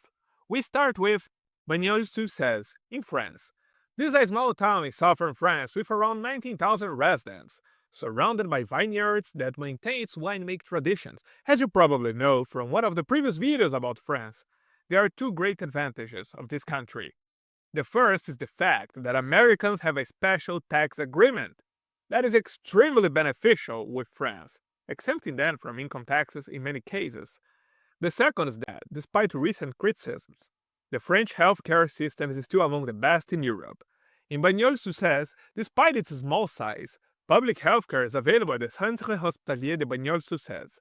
But even if you need some other treatment, you are less than 35 minutes away from Avignon, a larger city with bigger hospitals and clinics. Additionally, less than 1 hour and a half are two other large French cities, Montpellier and Marseille. As you also know from some of our previous videos, lately France has had some issues with violence, especially in large cities like Paris and Marseille. But this is not the case in Bagnols-sur-Cèze. It's a very safe town. In the entire year of 2023, for example, this French town had just 10 robberies, and all of them were without the use of a weapon. In bigger cities, a single street might witness more robberies than that.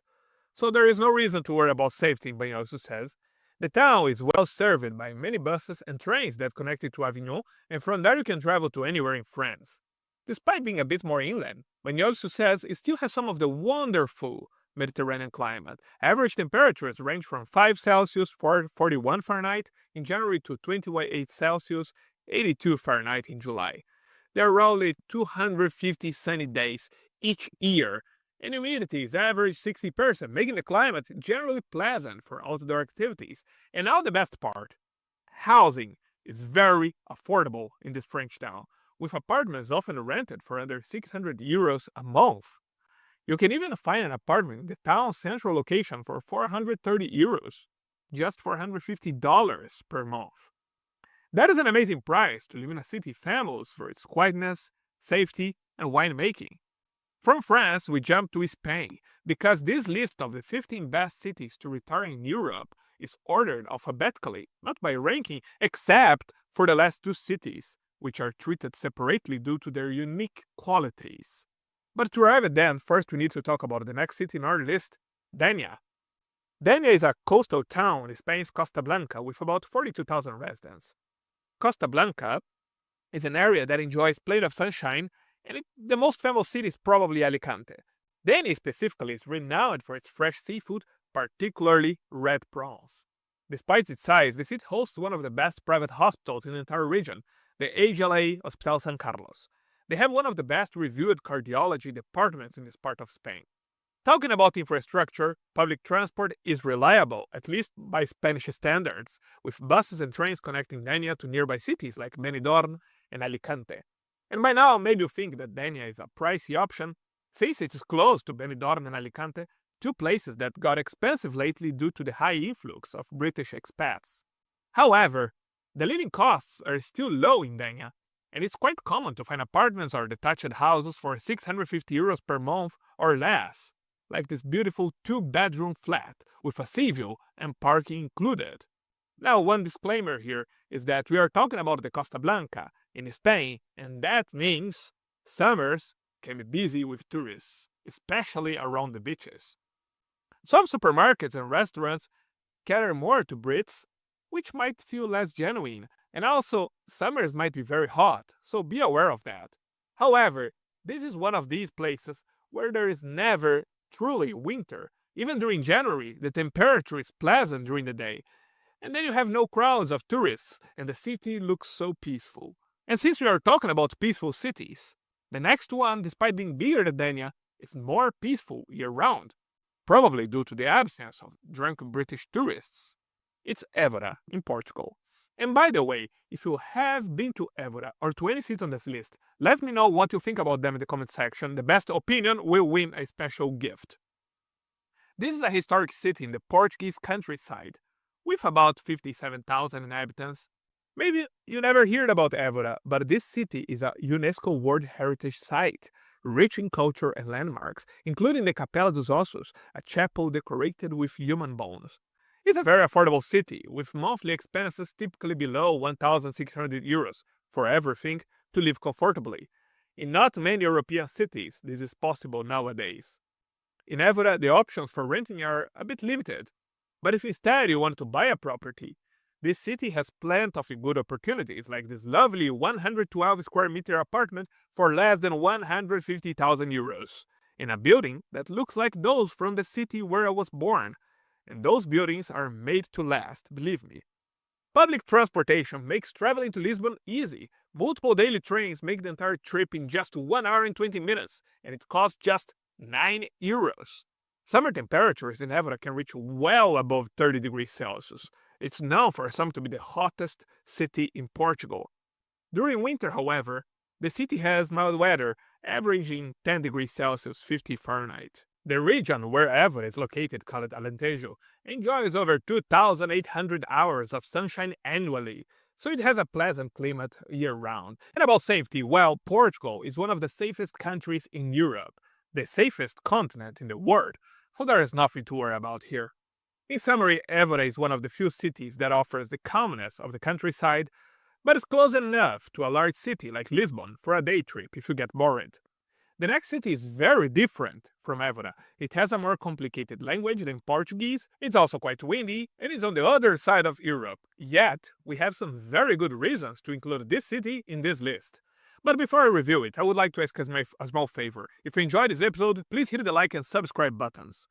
So I'm talking about Koper, in Slovenia, a port city on the Adriatic coast with around 25,000 residents, which combines historical charm and a high quality of life. It's just at the border of Slovenia and Italy, so the closest big city to Koper is not in Slovenia, but in Italy, Trieste, which is less than half an hour away. Curiously, a local told us that many Italians cross the border and visit Koper to buy things like construction materials or to fuel their cars because it's cheaper. In terms of healthcare, the needs of Koper residents are met by the General Hospital Isola, located just 6 kilometers from downtown and known for its quality services and modern facilities. Transportation in Koper is efficient, with bus and train connections to Ljubljana and Trieste.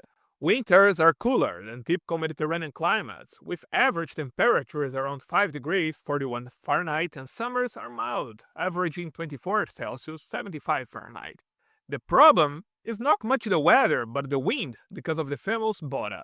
It's a katabatic wind that descends from the Alps to the Adriatic coast with significant force, sometimes reaching hurricane speed of over 200 kilometers per hour. The Bora is characterized by its ability to rapidly lower temperatures, and it's well known for its sudden onset and ferocity. But if you're okay with that, Koper has also some very good characteristics, particularly if you love fine architecture like me. A notable feature of Koper is its Venetian Gothic architecture in the Old Town, reflecting its rich history under Venetian rule. The cost of living is reasonable, especially considering that Koper is so close to the richest part of Italy, something that technically would push the prices up. Yet, you can find apartments for as low as 600 euros per month. But the next city is even cheaper, and is located in a country that was already mentioned in this list, Lagos, in Portugal. Located in the famous Algarve region, a region some residents complain that is no longer very Portuguese due to the tremendous influx of British, but maybe that's just banter. Lagos is a coastal town with about 31,000 residents that offers a lifestyle that combines natural beauty with modern conveniences. Beyond its natural beauty and essential amenities, Lagos provides several unique features that make it an attractive destination for those looking to retire in Europe. First of all, it's a city with a considerable expat community, so many doctors, clinics, and other service providers can speak English. Talking about healthcare, those requiring more advanced treatments, nearby all hospitals in Portimão are easily accessible just 30 minutes away. The weather in Lagos is one of the most attractive features for retirees. Summers are warm, with average temperatures ranging from 25 Celsius to 30 Celsius. And winters are mild, with temperatures between 10 Celsius and 16 Celsius. Snow is virtually non-existent. Portuguese people are lovely and very social, although during summer you might not see many Portuguese around. One of Lagos' downsides is that during peak tourist season, it becomes quite busy, especially around its cobblestone streets, and it's not the cheapest city in Portugal. In a few minutes you discover a much cheaper one. But Lagos still has a good price for what it offers, and you can find good located apartments for 750 euros or less, like this flat with a swimming pool access, available for just 670 euros per month. If you're watching this video, you are probably planning to move abroad to save money and pay less taxes. I wrote 3 best-selling books on living abroad based on my experiences and from hundreds who have done the same. Find the link in the comment section and in the description. By subscribing to Tier 2 or 3 on my Patreon, you receive these ebooks and help decide the names for future videos. Now, from Lagos, we jump to the next name in our top 15, a city that also starts with L, but is located in another country and it's much smaller. Limoux. This is a small town in southern France with approximately 10,000 residents. It's ideal for those who prefer quiet countryside living and a relaxed pace. A unique aspect of Limoux is its production of Blanquet de Limoux, the world's oldest sparkling wine, which predates champagne. Wine enthusiasts will appreciate the local varieties and the town's long-standing tradition of winemaking. The town has reliable healthcare through the Centre Hospitalier de Limoux-Clion, which offers a wide range of medical services. Transportation options include regional buses and trains that connect Limoux to Carcassonne and other nearby cities. The closest large city is Toulouse, just 100 kilometers away. If you're scared about the increasing violence in France, that does not apply to Limoux. It's a very safe town, the polar opposite of Marseille or Saint-Denis. Summers in Limoux are also pleasant, averaging 24 degrees Celsius, and winters are cool but not freezing at around 6 degrees Celsius. The cost of living is low, groceries, utilities, and dining out are reasonably priced. Local farmers' market offer fresh produce at affordable rates, allowing residents to maintain a healthy and cost-effective diet.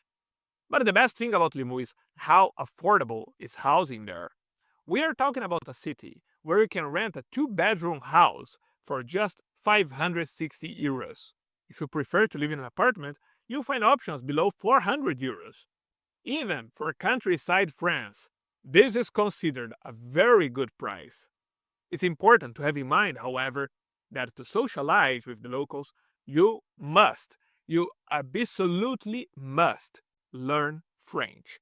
Yes, there are some people there who speak English, but they are a minority. The good news is that learning French is not that difficult, and once you start to speak it, your life will be so much better. The difference in your daily interactions with the locals is mind-blowing. In the comment section, I put the link for a very effective software that I use to learn languages. From Limoux, we jump to the next city. And you might be curious because so far we haven't mentioned any city in Italy, a country that in previous videos we put on par with Greece as the best destination to retire in Europe. The reason we didn't mention any city in Italy is because, coincidentally, the 3 Italian towns on this list are all one after the other in alphabetic order. And starting now, the first one is Locri. Locri is a charming coastal town in Calabria, Italy, with a population of around 12,000. Situated along the Ionian Sea, it offers a peaceful environment rich in history and natural surroundings. Transportation in Locri is straightforward. The town is 1 hour and a half from the closest major city, Reggio Calabria, which also has an airport. The town has a friendly community atmosphere typical of southern Italy, with numerous local festivals, markets, and healthy culinary traditions. It's the kind of place in southern Italy that moves at a relaxed pace, which means fewer job opportunities, but also a quieter atmosphere, especially during the off-season. The summers are warm, averaging 27. But remember, this is an average, and on certain days it might go well above 30 Celsius, perfect for enjoying the beaches and lidos. Remember that Locri is a small Italian town, therefore there is a language barrier, so if anyone moving there should learn Italian, for that check the link I left in the description.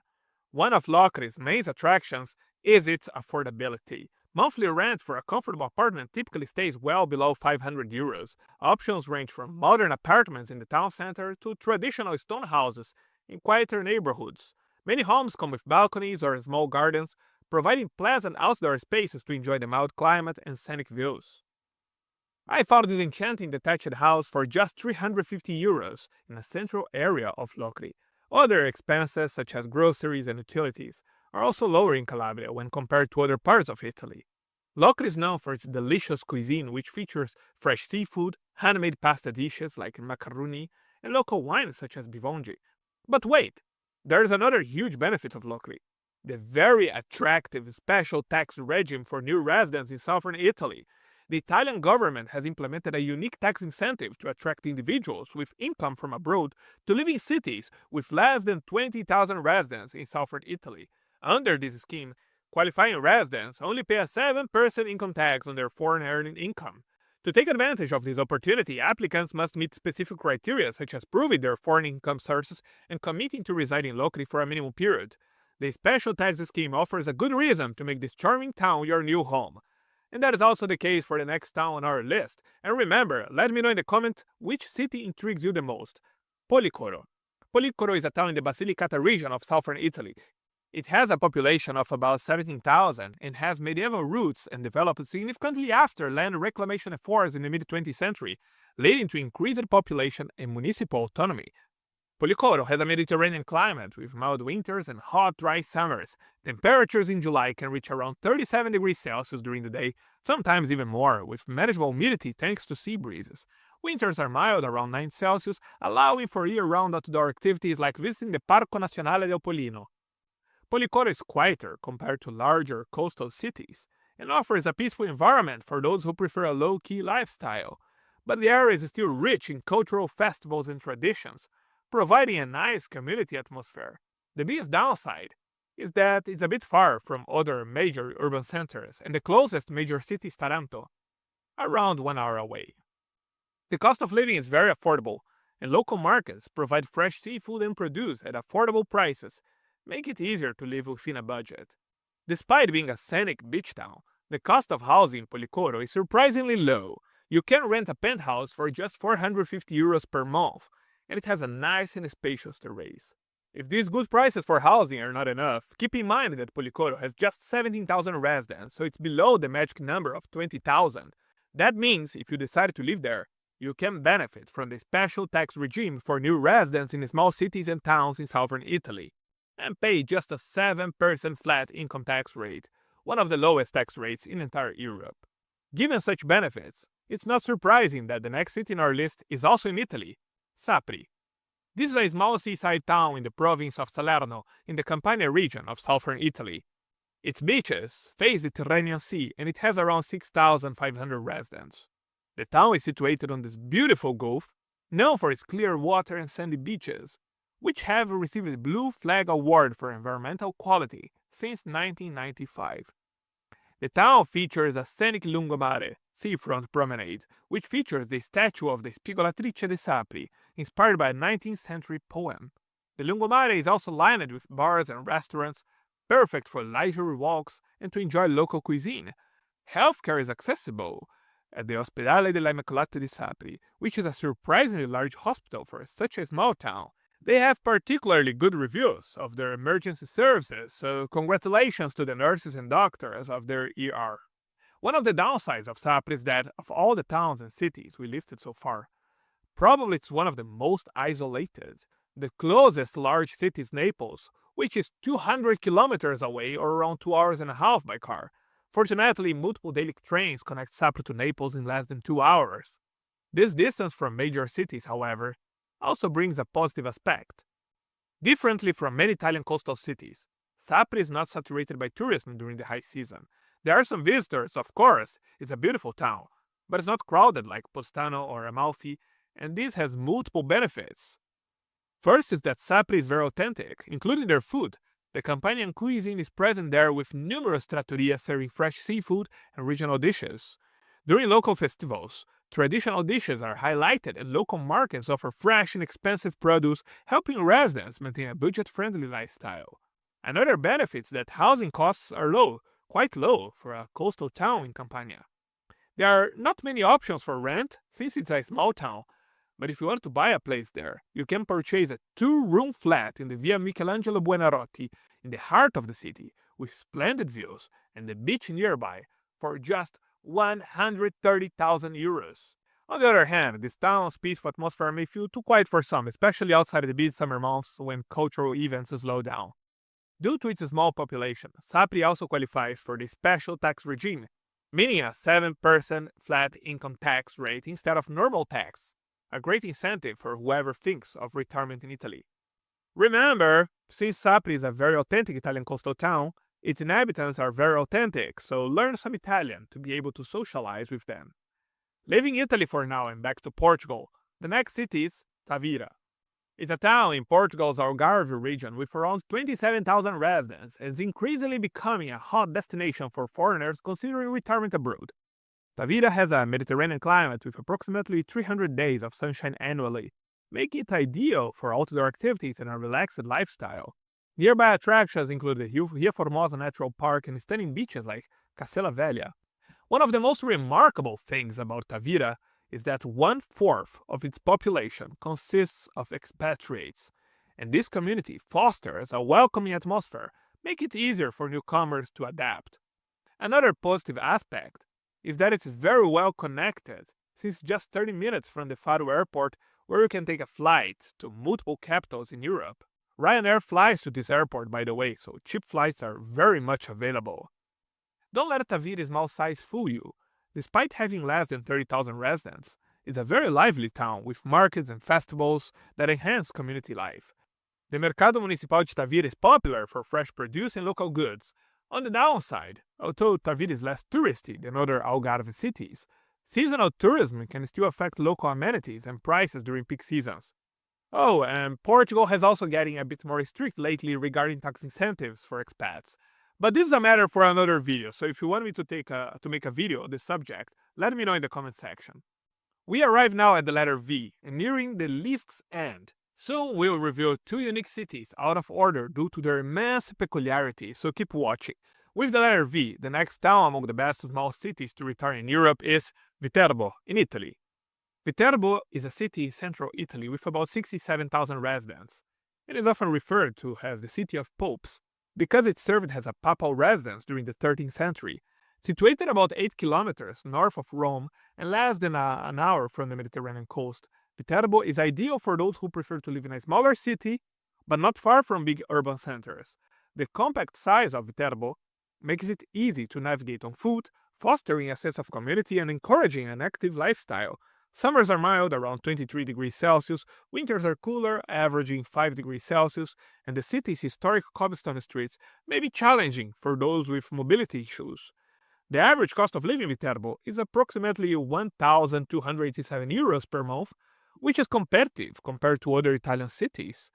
And a 2-room apartment in the city center costs around 550 euros, which is remarkably good considering that Viterbo is located in the province of Lazio, one of the 5 most expensive in Italy.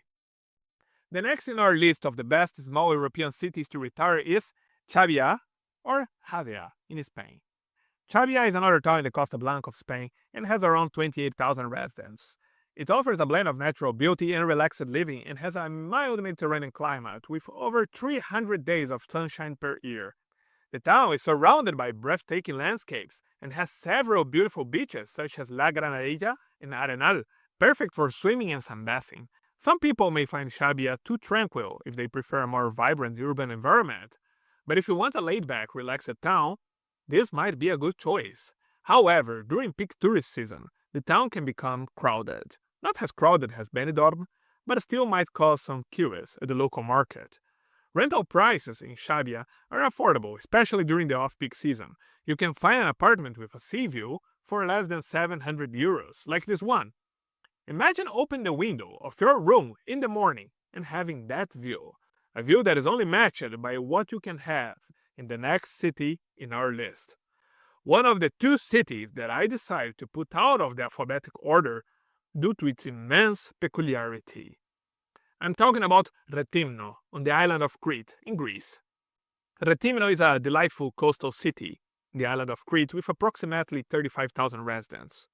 It has a Mediterranean climate with hot summers and mild winters, allowing for year-round outdoor activities and a generally active lifestyle.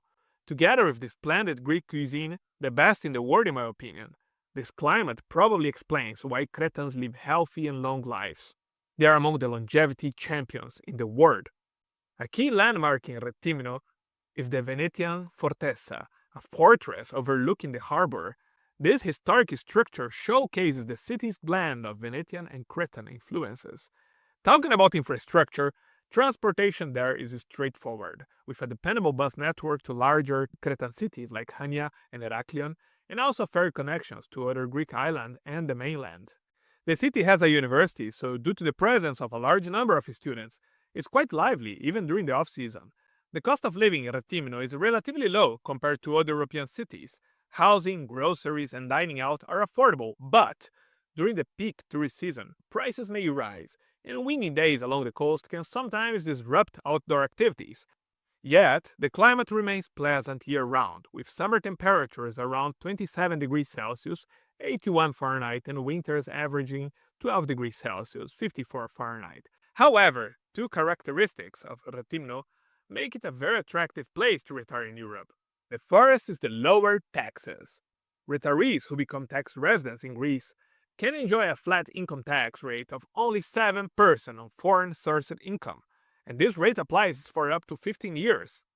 This is one of the lowest income tax rates possible for expats retiring in Europe.